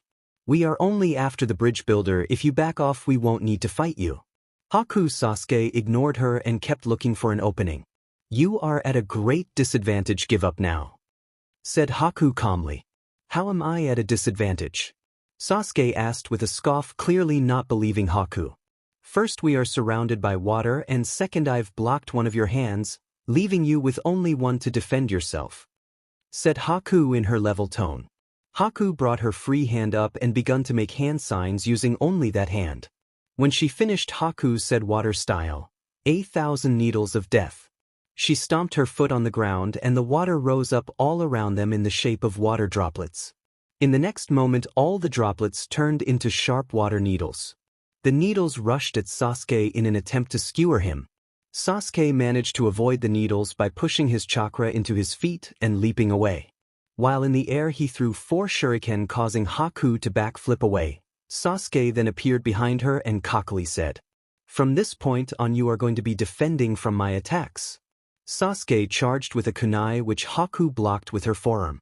Haku then tried to sweep Sasuke's legs with her arm with a needle held firmly in her hand but Sasuke kicked Haku in the face, sending her back to Zabuza. Zabuza was in shock and Kakashi spoke. You made a big mistake in calling these ninja brats. That's just guaranteed to bring out Sasuke's attitude and he is one of the village's best young fighters while Sakura is the village's sharpest minds, the god of seas Naruto Poseidon Uzumaki. Naruto finished Kakashi's sentence, god of the seas. Kakashi thought Haku, if this keeps up we will be the victims not them, get on with it. Said Zabuza in a no-nonsense tone. Said Haku. As she stood up purplish-blue streams of light begun to come off Haku in waves. Haku walked back towards where Sasuke was. I'm sorry it had to come to this. Ice jutsu, demonic ice mirrors. Said Haku in a slightly sad tone. Mirrors of ice appeared around Sasuke and Haku. The mirrors then glowed and Haku walked right into one, disappearing within it and then reappeared as an image on the mirror which was then projected to all the other mirrors. Kakashi ran and tried to get there to help Sasuke, but Zabuza stood in his way. "Your fight is with me, Kakashi. The boy doesn't stand a chance against Haku," said Zabuza cheerfully. "Before you delude yourself with false hope, let me tell you a little secret. Haku is even stronger than me. In other words, your boy is doomed," finished Zabuza sadistically. "Naruto, go help Sasuke. Kakashi, don't try to order a god. If you know what is good for you." Naruto glared at him, so he really is not getting involved. Zabuza thought Haku spoke to Sasuke. "Now I'll show you what speed really is." The mirrors glowed and needles begun flying at Sasuke from all directions. He was slashed and his kunai was knocked away by the needles and sent flying out of the mirror dome. Both Sakura and Kakashi called out to Sasuke. "Try and help him, Kakashi, and I'll kill those other two in a heartbeat," said Zabuza. Sakura picked up the kunai and ran towards the mirror dome. "Sasuke, catch!" she shouted as she flung the kunai towards Sasuke. However, before it could reach Sasuke, Haku appeared out of one of the mirrors and grabbed it. Sasuke found himself overwhelmed by Haku's speed. Back at Tazuna's house, "Inari, can you give me a hand?" asked Tsunami in the kitchen. "I'll be there in a minute, Mom," replied Inari, who was up in his room. All of a sudden the front door was slashed and crumbled into pieces by two bandits who had just appeared. Tsunami screamed as they hit her. Inari, hearing the scream, ran down the stairs and arrived to the scene. Sticking his head cautiously around the hall, he looked to see what was wrong. "Mom!" cried Inari. "Inari, go away from here now!" shouted Tsunami. "Don't move," said the bandit. "Should we take him hostage as well?" asked the bandit. Clone Naruto was watching this from a tree. He wanted to see what Inari would do. "No, Gato said only one hostage," replied the other bandit. "All right, that means I can cut him up," said the first bandit excitedly as he moved his hand to his sword. "Don't hurt him, he is just a boy. If you want a hostage, I'll do anything, but if you hurt him, I'll bite my tongue and kill myself," shouted Tsunami. "Well, looks like your mom came through for you, huh, kids," said the second bandit. "It's a shame, I was really in the mood to cut something," said the other bandit. "Relax, and anyway you've already drawn BLD today," replied his partner. The three walked out and Inari started crying. "I couldn't do anything, I'm so weak," he thought as he kept crying. Then he remembered what Naruto said, he should stop being a coward. Then he thought of his dad and mom and his grandpa and thought, "Can I be strong like them too?" Inari, having a change of heart, Inari decided he wouldn't cry anymore and charged outside. "Let go of my mom," shouted as he charged the bandits, arms flailing. "Now can we cut him?" asked first bandit in an eager tone. "Sure," replied the other bandit. "Don't touch him, if you do I'll." But she didn't finish what she was saying as she was chopped from behind and the bandit said, "Take a nap." The bandit got ready to slash Inari. Before he could, the bandit was impaled by Clone Naruto's trident. "Where did he come from?" thought the other bandit. Instantly Clone Naruto pulled out the trident and used Amphitrite on the other bandit, killing him. Tsunami woke up to the sight of two dead bodies. This disturbed her a little bit, but she shrugged it off and thanked Naruto for saving them. "Good job, Inari, thanks to your distraction I was able to save your mom," said Clone Naruto. "Naruto?" asked Inari wide-eyed. "Inari, you were very brave," praised Naruto. Inari started crying. "Then I promised myself I wouldn't cry anymore," sniffled Inari. Clone Naruto placed a hand on his shoulder and said, "It's all right to cry if you're happy."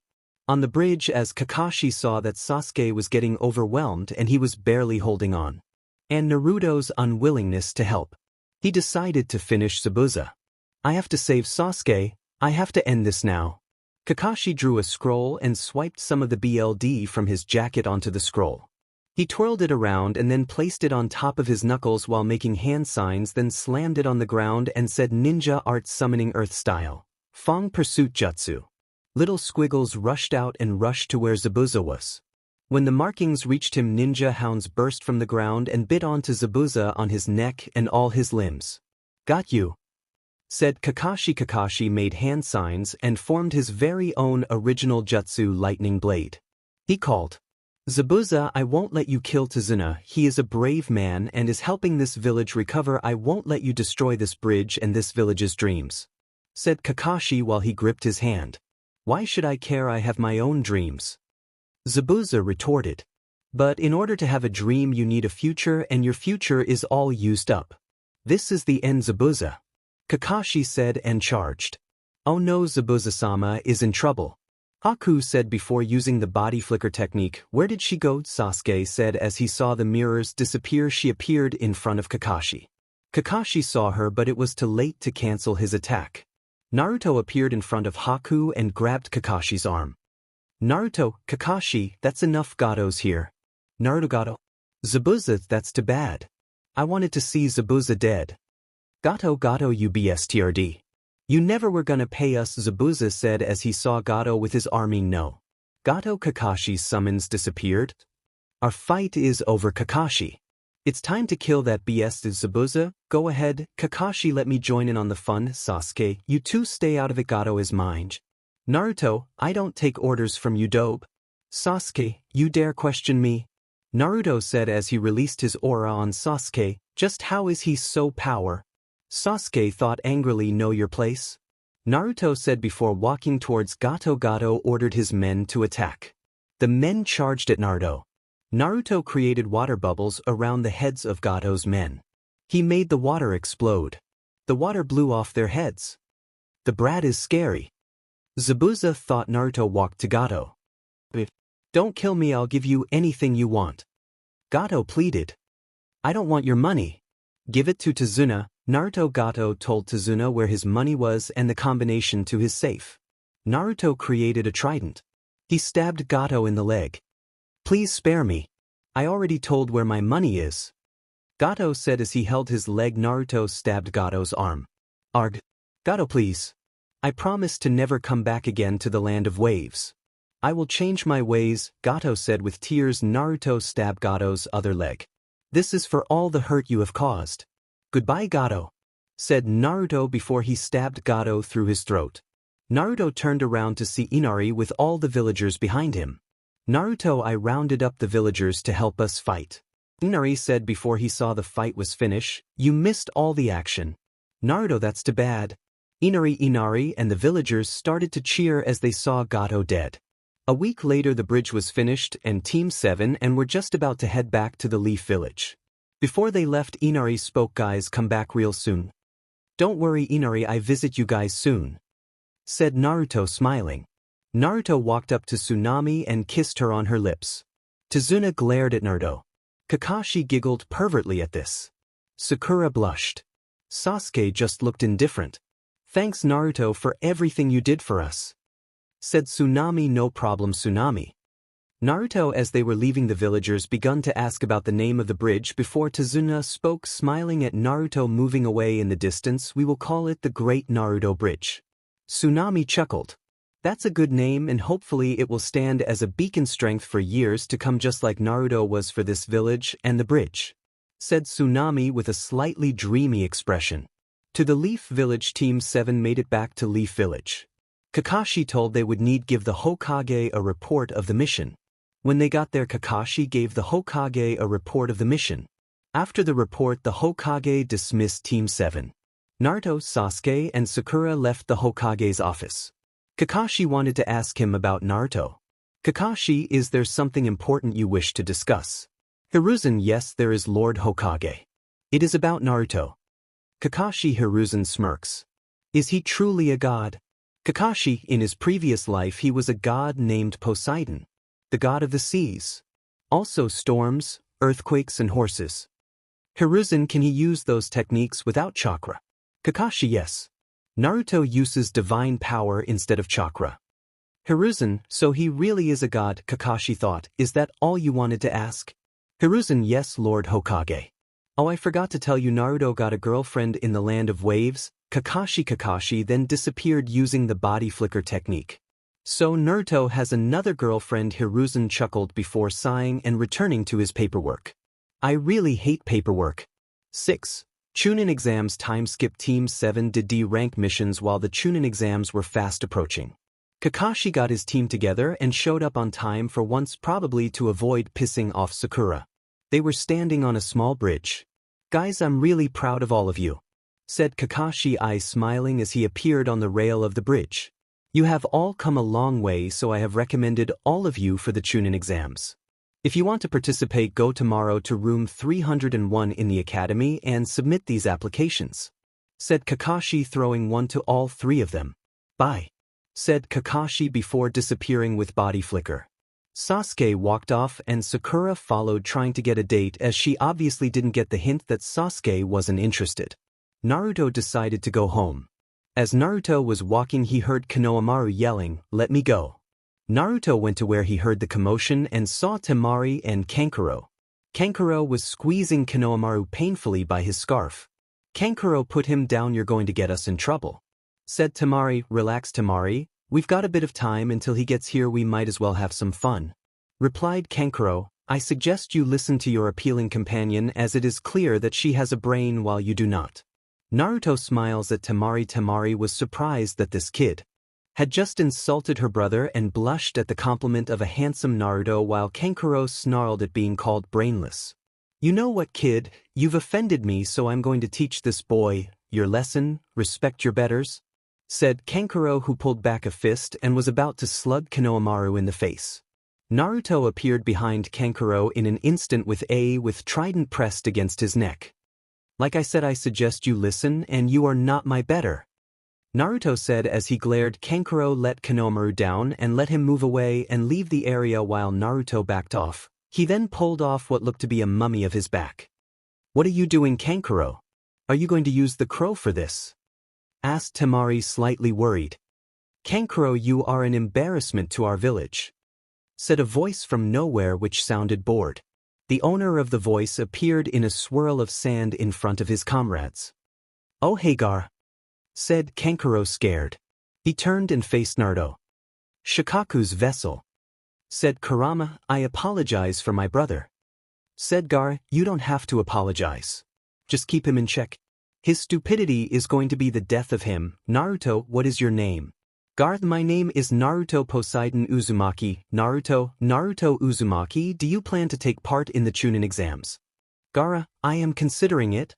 "Naruto, if you do, then I look forward to killing you," Gaara said as he released killing intent. "You think you can kill a god?" Naruto laughed. "The guy's got a god complex?" Kankuro thought, "This guy is arrogant but handsome. It is pity he will die by Gaara's hand." Temari thought, "Well then I will see you at the Chunin exams," Naruto said before disappearing. The next day, Naruto met up with Sasuke and Sakura along his walk to the academy, so they all went together. When they arrived on the second floor, they saw Rock Lee being beaten up by two guards. Suddenly a punch was aimed at Tenten. Naruto appeared in an instant and blocked the punch aimed at her. "You know it's not nice to hit a lady," said Naruto. Most of those around were surprised at how fast Naruto moved. Sasuke walked up with Sakura close behind and said, "While you're at it, drop the genjutsu, it's pathetic." Most were wondering what Sasuke was talking about until the guard spoke up. "So you saw through the genjutsu, huh?" The guard charged Sasuke while Sasuke began to swing a kick. In an instant, Lee appeared between both and stopped them with his hands. "That's some chakra he's got in his arm," thought Sasuke. "What are you doing? Aren't you the one who said we should hide our true strength, Lee?" said Niji, a boy who had piercing white eyes with a slight lavender tint to them, while walking up to Lee. The boy had noticeably long, black hair which reached the middle of his back and was tied back a few inches above the end, while two straps attached to a smaller headband underneath his ninja forehead protector framed the sides of his face. He had very fair skin, and he also wore a black headband that he wore snugly over his forehead. He wore a khaki shirt, dark brown shorts, and blue shinobi sandals. He also had bandages wrapped around his right arm, chest, and right leg. "Sorry, but Lee broke off and looked at Sakura and then blushed.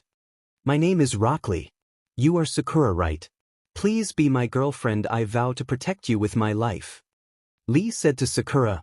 "Definitely no." Sakura said, "Why?" "Lee, because you are weirdo." Sakura. Lee got a little sad hearing this. Naruto laughed. "Hey you, what is your name?" Niji said to Sasuke, "It is common courtesy to give your own name before asking someone else's." Sasuke, "Hey you are a rookie, aren't you? How old are you?" Niji, "I am not obliged to answer that."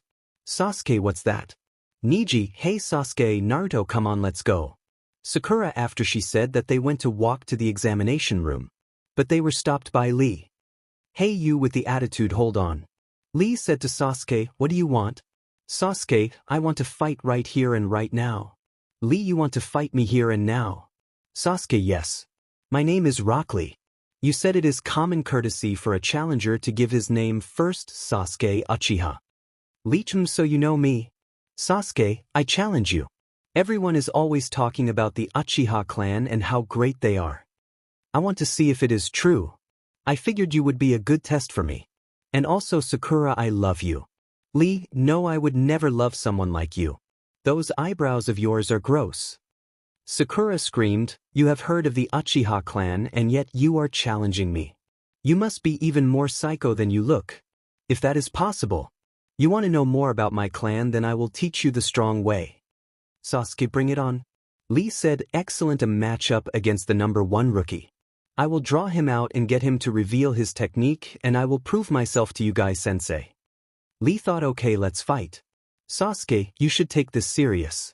I am currently the strongest genin in the leaf. Lee finally interested, Sasuke accepts his challenge and attacks.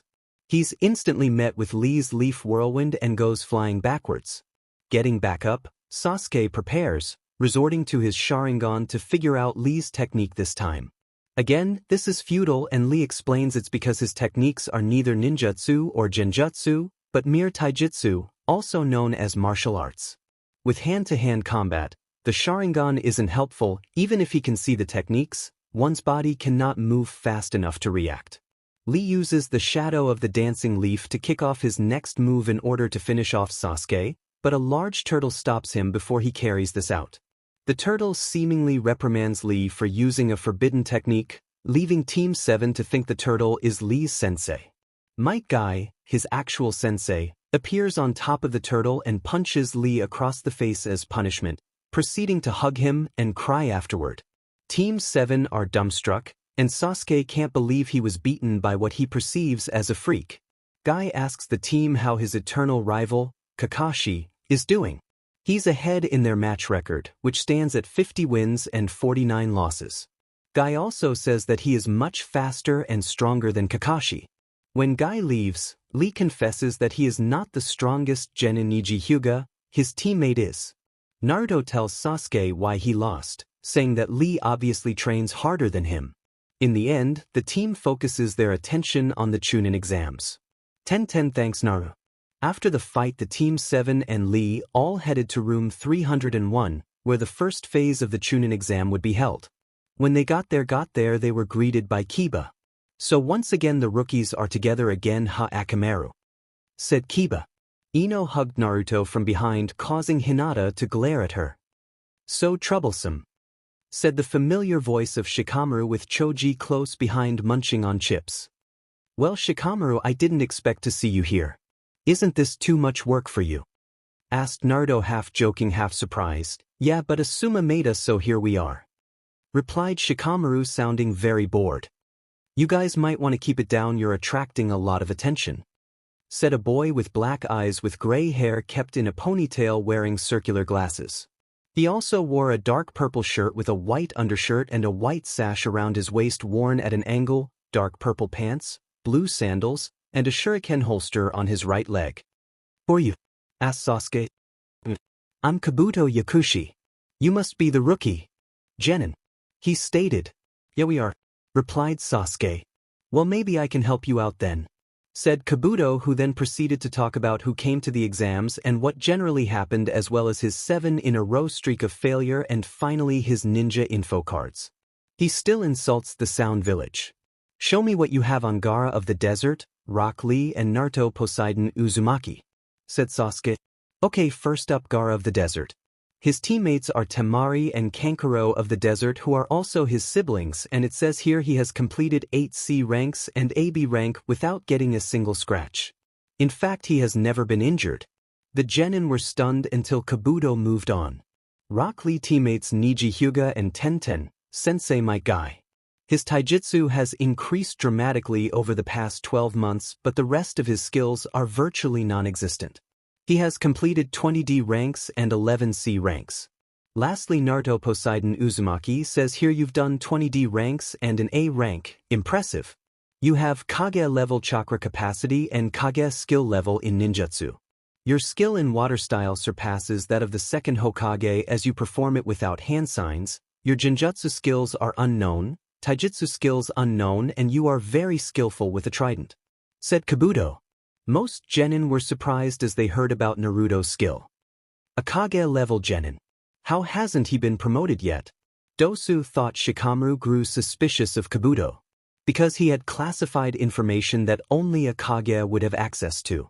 Naruto also was suspicious. Hey, that guy called us little, said one of the sound genin. He had spiky, dark hair and dark eyes. He wore a beige shirt with 2 black stripes and 3 prints which said death down the front. His forehead protector had a face guard. As with his teammates, he wore a snake-patterned scarf around his neck. Well, let's teach him a lesson, said the other sound genin. He had bandages covering most of his face, leaving only his left eye uncovered. He also wore a large poncho with long sleeves, a snake-patterned scarf around his neck and a straw raincoat protruding from the back of his scarf. His back was hunched, which made him look smaller than he actually was. The sound team dashed around the room before the one who spoke first threw a kunai at Kabuto, who jumped back to avoid them. However, in an instant the genin who looked like a mummy revealed a gauntlet with holes in it and swung his fist, barely missing Kabuto. Kabuto stood up and then his glasses broke. Oh, I see, it was that kind of an attack, he said, taking off his glasses. However, something else was happening and he clutched his stomach in pain, coughing up. Kabuto, are you alright? Asked Sakura. Put this in your information. The genin of the sound will all be Chunin when this exam is over, said the sound ninja who threw the kunai. Suddenly a large cloud of smoke appeared and about 16 leaf ninja were revealed as the smoke faded away. The big one in the middle had a sadistic grin and said, I am Ibiki Marino, the first proctor of these Chunin exams, and as of now, your worst nightmare. 7 Anko versus Orochimaru, our youthful students, should be taking the first part of the exam by now. Guy said with enthusiasm. You say something, Guy. Kakashi responded in a dull tone. Curse you and your hip attitude, Kakashi. The green beast said back. Asuma and Kurinai just looked at this familiar scene with amusement. The 4 jounin were lounging around, watching the exam from a monitor. How about we make a little friendly wager? Asuma asked, interrupting Guy's ranting, making the other 3 jounin look at him with interest. What kind of wager? Kurinai asked curiously. A wager about which of our genin teams will do the best in the Chunin exams. Asuma explained with a grin. A most youthful idea. I wager 5,000 Ryo on my students. Guy eagerly agreed. I'll join in on that. 5,000 Ryo on my team. Well, Naruto and Sasuke at least, Kakashi said lazily. Sakura had been improving lately, but she had been so far behind that if the other 2 weren't so strong, he would never have considered letting them participate in the exam. As expected from my eternal rival, I'll put 5,000 Ryo on my team, though I think only Shikamaru is going to make it to the finals. Asuma joined in with a bet of his own. There was silence for a while before Asuma spoke up again. Aren't you going to bet on your team, Kurinai? Well, I'll bet 5,000 Ryo anyway. I'd feel like a terrible teacher if I didn't have any faith in my team. I'm pretty sure that at least one of them will make it to the finals at least. Naruto stared at the questions on the written test in front of him. He knew the answers to some of them after the scarred man had introduced himself as Marino Ibiki, the proctor of the first phase of the exam. He had told them the rules for this test and left them to sweat over the ridiculously strong questions. Naruto had been suspicious ever since he had heard that getting caught cheating would only cost them 2 points, and now seeing the 2 strong test only solidified that impression. We have to cheat. Naruto thought now the problem was how exactly he could cheat. He had no bloodlines that he could use to gather information, and he didn't have any other tricks he could use either. Getting caught cheating will result in a loss of 2 points. As long as he only got caught cheating once, then it didn't matter how obvious he was, as long as he got all the answers in one try. The gods scoped out the other genin to see who seemed to be filling out the test with the most competence. Several people appeared to have caught on already and were busily writing answers onto their tests. Who are they copying it from? Naruto spotted the Chunin that were disguised as genin. He surmised that they were planted so that there was someone to cheat off of. Naruto smirked to himself. Naruto decided to lay back with his feet on the desk. He would wait for the planted Chunin to fill out the test and then make his move. He never noticed Hinata next to him looking over at him with curiosity. She would have been worried, but the blonde looked so utterly unconcerned that she could only deduce that he had a plan. At the front of the classroom, Ibiki looked over at the blonde as well. He had no idea what the god was playing at, but he looked cooler than an iceberg, all the stress that the others were under not even touching him.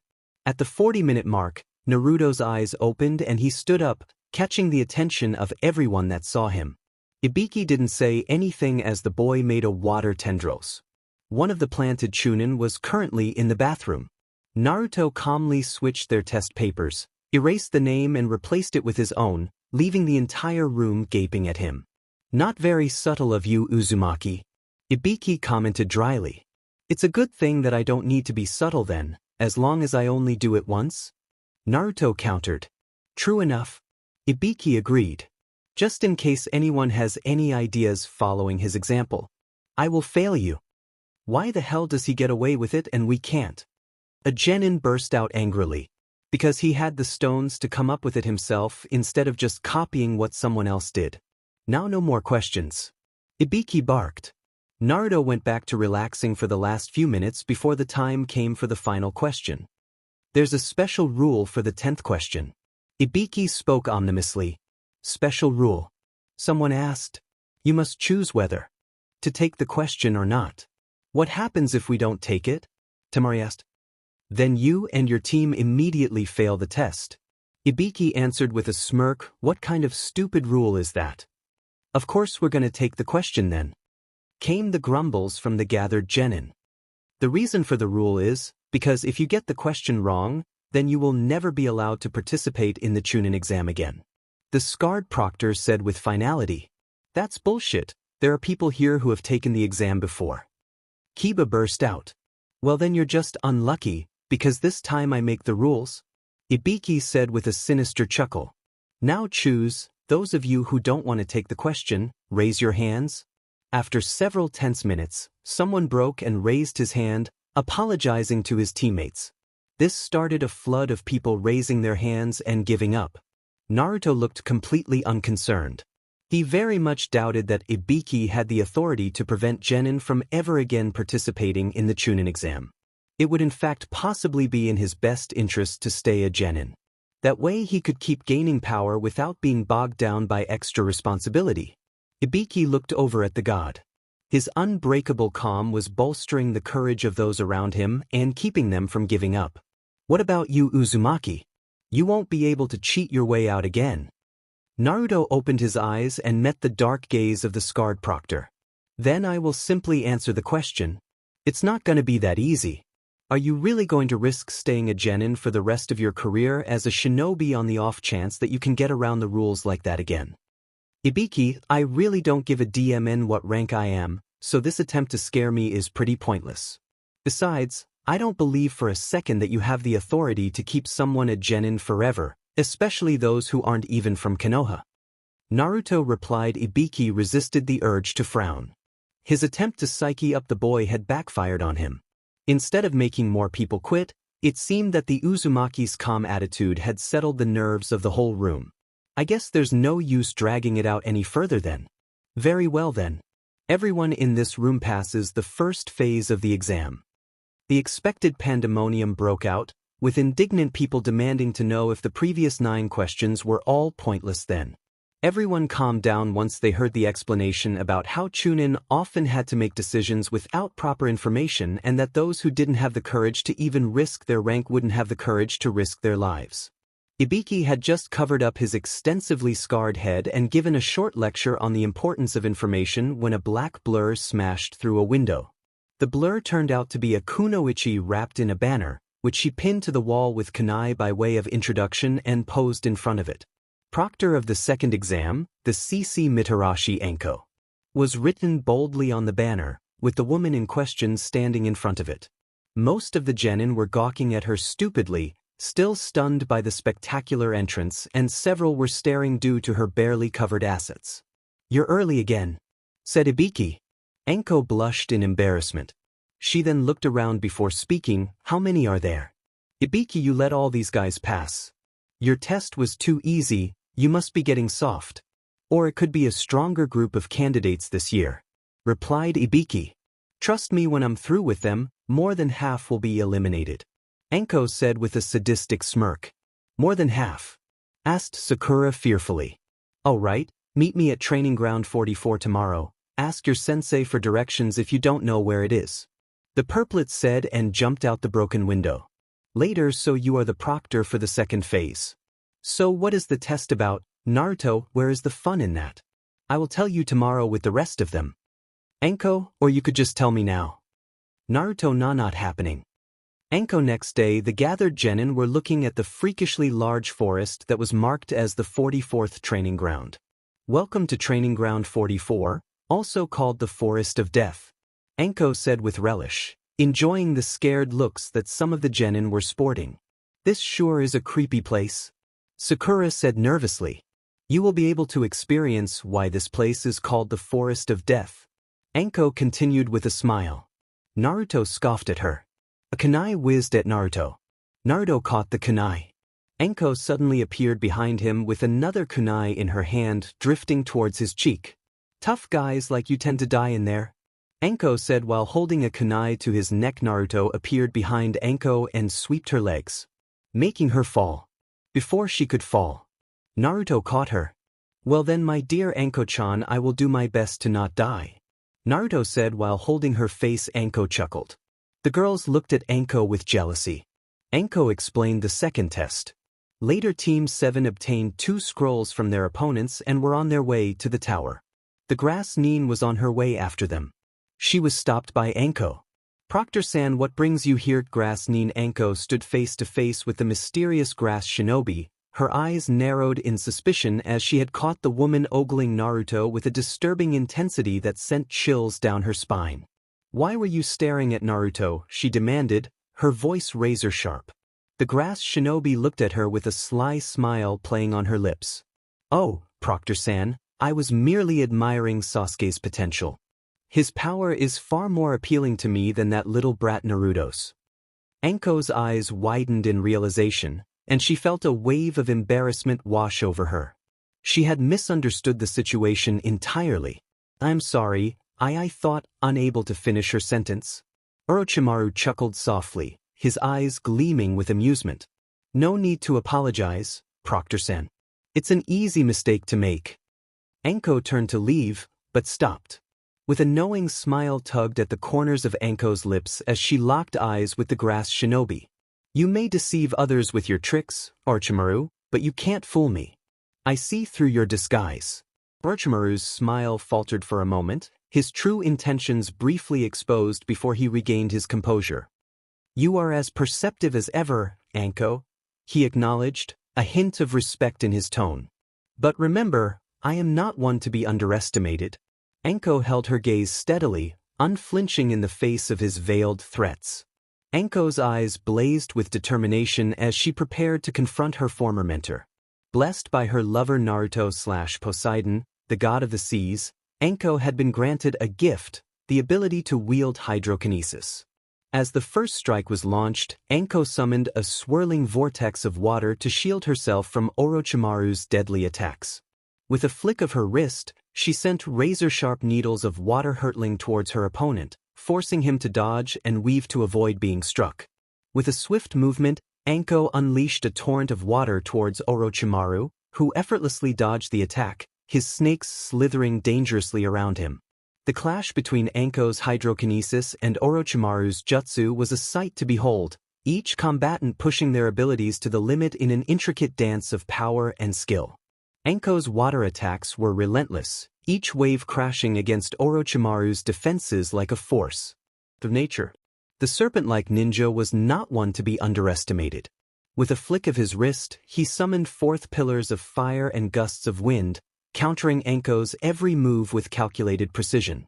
The battlefield became a swirling maelstrom of elements, a symphony of destruction as water clashed with fire, earth trembled beneath their feet, and the air crackled with energy. Anko's hydrokinesis shimmered in the sunlight, a dazzling display of power and grace, while Orochimaru's snakes twisted and turned with lethal grace, their venomous fangs ready to strike. As the battle reached its climax, Anko and Orochimaru stood face to face, their powers intertwined in a deadly dance of fate. As the battle raged on, Anko's hydrokinesis grew more powerful and precise. She manipulated the very currents of water to trap Orochimaru in a prison of ice, leaving him struggling to break free. In a final move, Anko unleashed a torrent of water infused with Poseidon's divine energy. The sheer force of her attack sent Orochimaru flying backwards, his prison crumbling before the might of the ocean itself. Anko, her hair dripping with water and her eyes blazing with determination, had emerged victorious. The clash between Anko and Orochimaru had come to an end. "I hope you burn in hell, sensei." Anko, the girl all the bad guys want, Ichigo Kuro hidden amidst the dense forest of death, Kabuto, Yoroi, and Misumi observed the unfolding battle between Anko and Orochimaru with bated breath. Kabuto, his usually calm demeanor tinged with a hint of anxiety, watched intently as the two clashed. His thoughts raced as he observed the power and skill displayed by both combatants. Anko has grown stronger, he mused, impressed by her tenacity and resolve. But Orochimaru-sama is not to be underestimated. Beside him, Yoroi clenched his fists, his jaw set in a grim line. Is this the end for Orochimaru-sama? He wondered after Orochimaru's defeat. Misumi, his eyes wide with disbelief, struggled to comprehend the gravity of the situation. Orochimaru-sama, defeated. The thought seemed unfathomable to him. Kabuto thought, this cannot be happening. It can't be. Orochimaru-sama lost. Yoroi thought. Anko's keen eyes scanned the area, her senses sharp and alert. With a commanding tone, she addressed the hidden mice. Startled by Anko's call-out, Kabuto, Misumi, and Yoroi exchanged wary glances, their hearts racing with apprehension. Anko's direct acknowledgement sent a shiver down their spines, knowing they had been discovered. Before they could react, Anko unleashed a powerful wave of water towards their concealed positions, her intention clear. The trio scattered. The water crashed through the forest, tearing through trees and the ground. When the chaos subsided and the water settled, Anko thought, so they escaped. Later, as Anko concluded her report on the events in the Forest of Death, Hiruzen Sarutobi, the third Hokage, listened intently, his expression grave and contemplative. As she spoke of Orochimaru's defeat and demise, a shadow of concern crossed his features. Once Anko finished, a heavy silence lingered in the room, broken only by the sound of the wind rustling through the leaves outside. Hiruzen's mind churned with thoughts as he pondered the implications of Orochimaru's actions. What was Orochimaru after? He murmured, more to himself than to Anko. The question hung in the air, unanswered and unsettling. As the former sensei of Orochimaru, Hiruzen knew better than most the depths of his former student's ambition and cunning. Anko shifted uncomfortably, sensing the weight of Hiruzen's inquiry. "I'm not sure, Toke-sama," she replied honestly. "But whatever it was, it couldn't have been anything good." Hiruzen nodded, his expression grim. "Indeed," he said quietly. "Orochimaru's schemes have always been shrouded in darkness." At the tower, as Kuratsuchi and her team arrived at the tower after Team 7, she couldn't help but feel impressed that they cleared the exam first. Making her way over to Naruto, she flashed him a playful grin, her interest piqued by Kabuto's info she had heard about his abilities. "Hey there, handsome," Kuratsuchi said, her tone teasing as she approached Naruto. "I must say, I'm impressed that you guys arrived first." Naruto couldn't help but smirk arrogantly. "Well, what can I say? When you're a god, being impressive comes naturally," he replied, his confidence evident in his tone. Kuratsuchi chuckled, unfazed by Naruto's arrogance. "Is that so?" she said, raising an eyebrow. "Well, I've heard some interesting things about you, god. Seems like you've got quite the reputation." Surpassing Tobirama Senju at such a young. Naruto's smirk widened, reveling in the attention. "It's only natural," he said, his voice dripping with self-assurance. "I am the god of the seas." Kuratsuchi leaned in closer, a hint of amusement dancing in her eyes. Well then, God of the Seas, she said, her tone playful. I'm curious to see just how powerful you really are. I can't wait to find. Naruto's smirk turned into a confident grin as he met Kuratsuchi's gaze. Don't worry, you won't be disappointed, as Yujito Ni and her teammates, Karui and Omoi, arrived at the tower after Kuratsuchi's team. A sense of anticipation hung in the air. Yujito's mind was abuzz with thoughts, remembering what Matabi told her. Matabi sensed the presence of her brother Kurama inside him. Yujito's curiosity was piqued. She made a mental note not to underestimate Naruto, recognizing the potential threat he posed. When Yujito heard Kabuto's information about Naruto's abilities, her perception of him shifted. With that information, he became more of a threat. Yujito's gaze lingered on him, her mind filled with questions about his strength and abilities. She wondered how powerful Naruto really was. As Yujito observed Naruto, he caught her staring and smiled warmly in response. As Naruto smiled warmly at Yujito, her cheeks flushed with a faint blush. She felt a surge of warmth spreading through her. Matabi sealed and Karui noticed her reaction. They both encouraged Yujito to approach Naruto. Karui nudged her playfully. But Yujito, feeling flustered by their encouragement, quickly shook her head, her blush deepening. It's not what you think, she murmured, her voice barely above a whisper, addressing both Matabi and Karui. If you're not gonna make a move, I am gonna. Karui. Later, more teams arrived. As Naruto found himself surrounded by a group of girls, Ino, Tenten, Temari, Kuratsuchi, and Karui, he couldn't help but feel a bit overwhelmed by the attention. Each girl vied for his affections in their own way, their playful banter and teasing filling the air with excitement. Unbeknownst to the others, Hinata watched from afar, her heart sinking with each flirtatious exchange. She felt a pang of jealousy as she observed the girls vying for Naruto's attention, their confidence and boldness starkly contrasting with her own insecurities. Despite her longing to approach Naruto, Hinata couldn't bring herself to do so. The fear of rejection and the weight of her own self-doubt held her back, chaining her to the sidelines as she watched helplessly from afar. Few days later, the second phase of the exams was over. The teams assembled in the Chunin exam stadium. The Hokage stood in front of the genin with their Jounin senseis behind him. He told them that the Chunin exams serve the purpose of not only testing ninja, but also of moderating the levels of the ninja in each nation as well as developing friendship. Just tell me the details of the exam, I can handle anything you can throw at me, said Gaara when the Hokage finished speaking and answering other questions. Very well, I will now tell you exactly what the details of the third exam are, said the Hokage.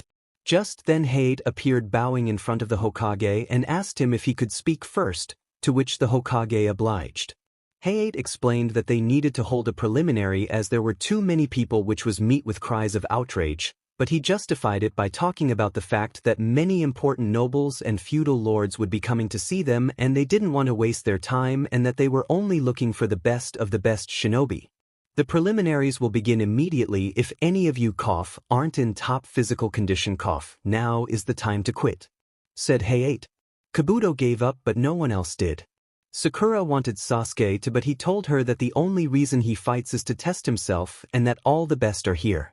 Now, the preliminaries will follow sudden death elimination of one-on-one matches with only the winner moving on to the third exam. As for the rules, there are none. You will fight until one dies or concedes defeat or is rendered physically incapable of continuing. Naturally, those who are losing are encouraged to quit, to avoid having a fatal outcome. Also, as proctor, I will intervene if the situation seems hopeless to save as many lives as possible. Now we will see what fate is in store for you, said Hayate.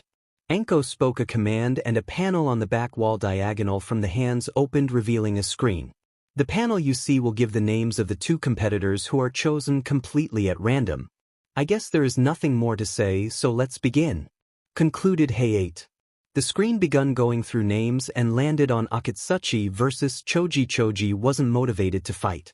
That changed when Asuma said he would take him to the yakiniku. This motivated the boy.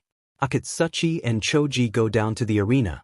The spectators looked at the upcoming battle with interest. Kuratsuchi and NPC teammate had full confidence in Akatsuchi's abilities. With a determined look in his eyes, Choji wasted no time, launching himself forward with impressive speed for his size. He aimed a powerful punch towards Akatsuchi, who braced himself and countered with a swift block, showcasing his immense strength. Choji grunted as the force of Akatsuchi's block sent him staggering backward. As the battle intensified, Akatsuchi gathered Earth Chakra, forming a sturdy defensive barrier around himself. Choji, undeterred, activated his expansion jutsu, causing his body to grow larger and more formidable.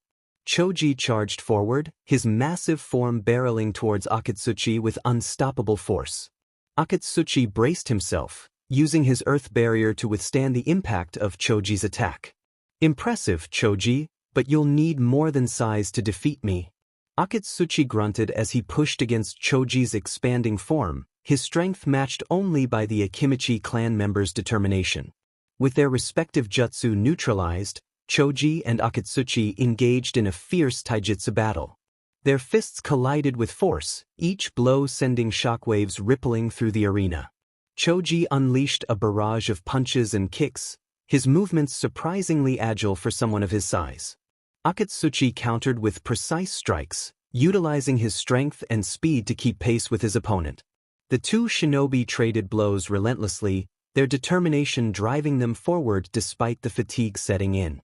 As the battle raged on, Choji and Akatsuchi exchanged one final, decisive clash. With a mighty roar, Choji unleashed his most powerful expansion jutsu yet, his massive form towering over the arena. But Akatsuchi remained unfazed, his resolve unwavering as he braced himself against Choji's onslaught. With a swift, well-placed strike, he delivered a devastating blow to Choji's exposed flank, with his earth technique sending the Akimichi crashing to the ground in defeat.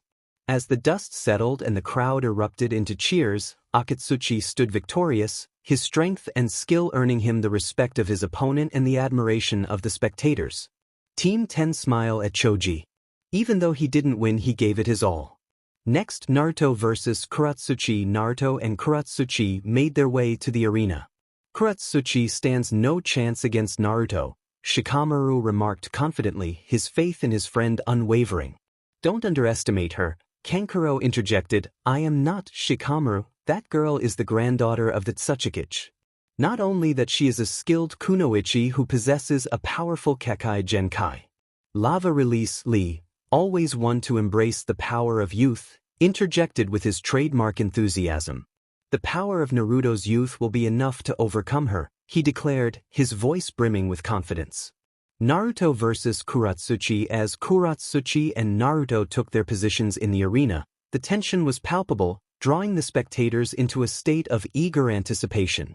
With a steely gaze fixed on Naruto, Kuratsuchi raised her voice just enough to carry across the field. "Naruto, don't expect any mercy from me. I'm not holding back, and you better bring everything you've got."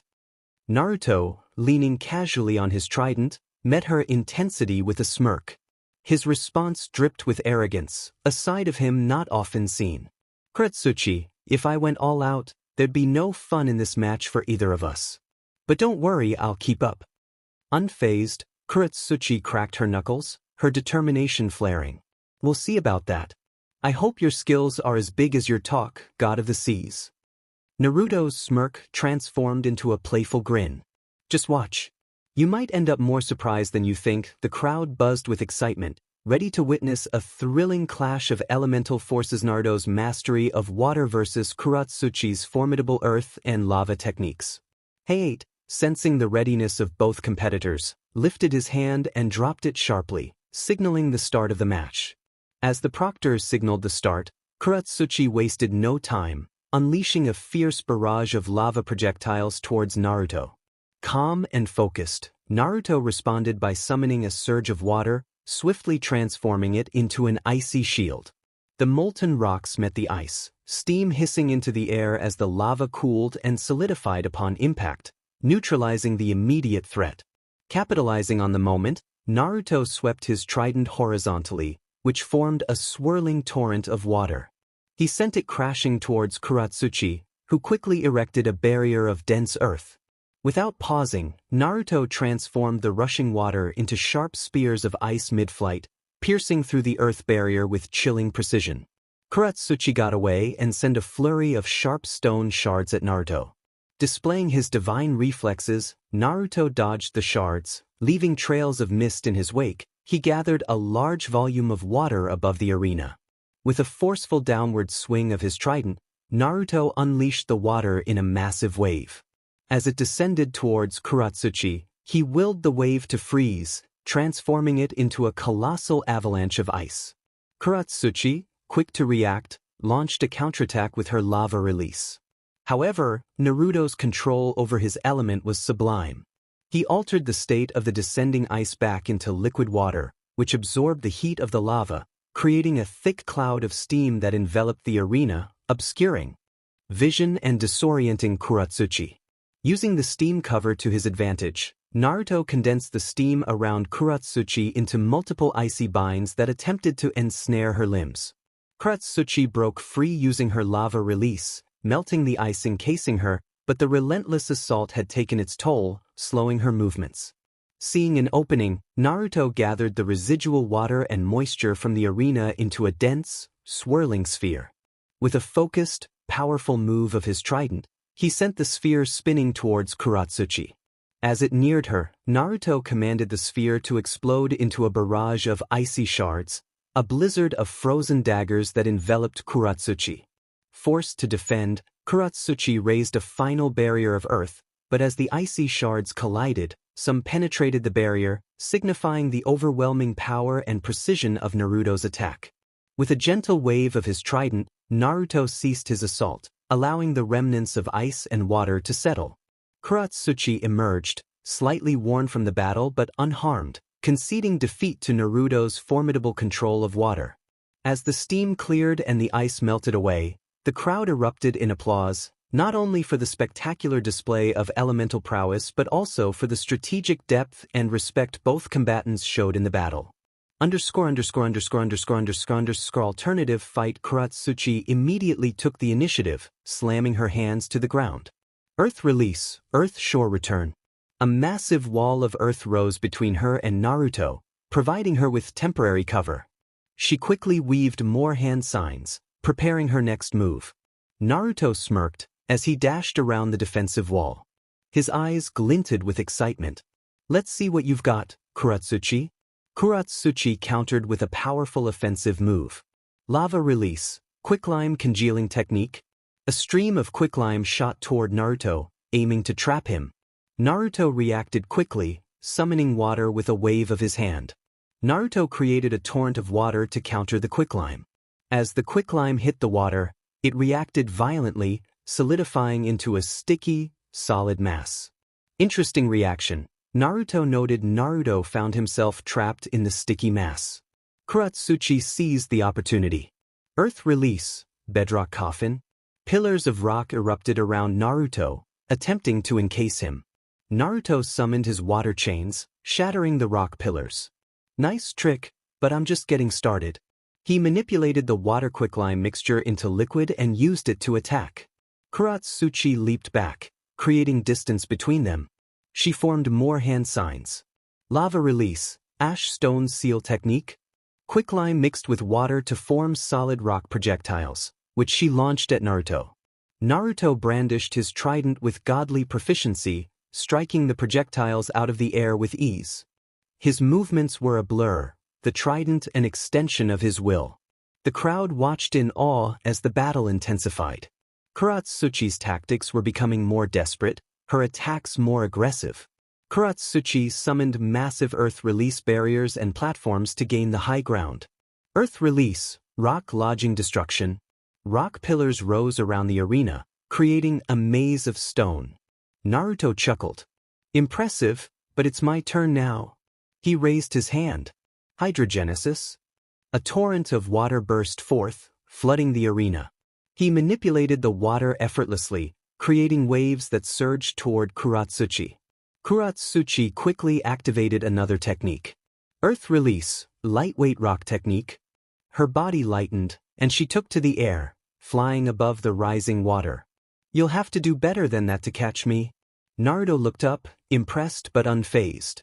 Flying won't save you. Atmokinesis. Dark clouds gathered above the arena. Thunder rumbled, and a torrential downpour began. The rain enhanced Naruto's hydrokinesis, giving him even more water to manipulate. Kuratsuchi flew nimbly through the air, dodging Naruto's water attacks. Lava release, quicklime congealing technique. She launched streams of quicklime from above, hoping to catch Naruto off guard. Naruto countered with precise water blast, neutralizing the quicklime before it could reach him. The quicklime water reaction created more solid barriers, which Naruto used to his advantage, creating stepping stones and shields. Nice try, but I've got this. Kuratsuchi created a final, massive earth barrier combined with lava, hoping to catch Naruto off guard. This is my last shot. Naruto's eyes glowed with determination. This ends now. He dashed forward with lightning speed, his trident glowing with divine energy. He pierced through the earth lava barrier with a powerful move, the trident shattering the defense effortlessly. Kuratsuchi, exhausted and outmatched, tried to fly away, but Naruto's water chains shot up, grabbing her and pulling her down. With a swift, precise strike, he disarmed her and knocked her to the ground, his trident poised at her throat. Heiei declared winner, Naruto Uzumaki. Naruto offered Kuratsuchi a hand, helping her up. You fought well, Kuratsuchi. Your techniques are impressive. Kuratsuchi accepted his help. You too, Naruto. Your powers they're on another level. With a respectful nod, the two competitors left the arena, earning admiration from all who watched. Naruto, god of the seas after getting killed by Kojiro,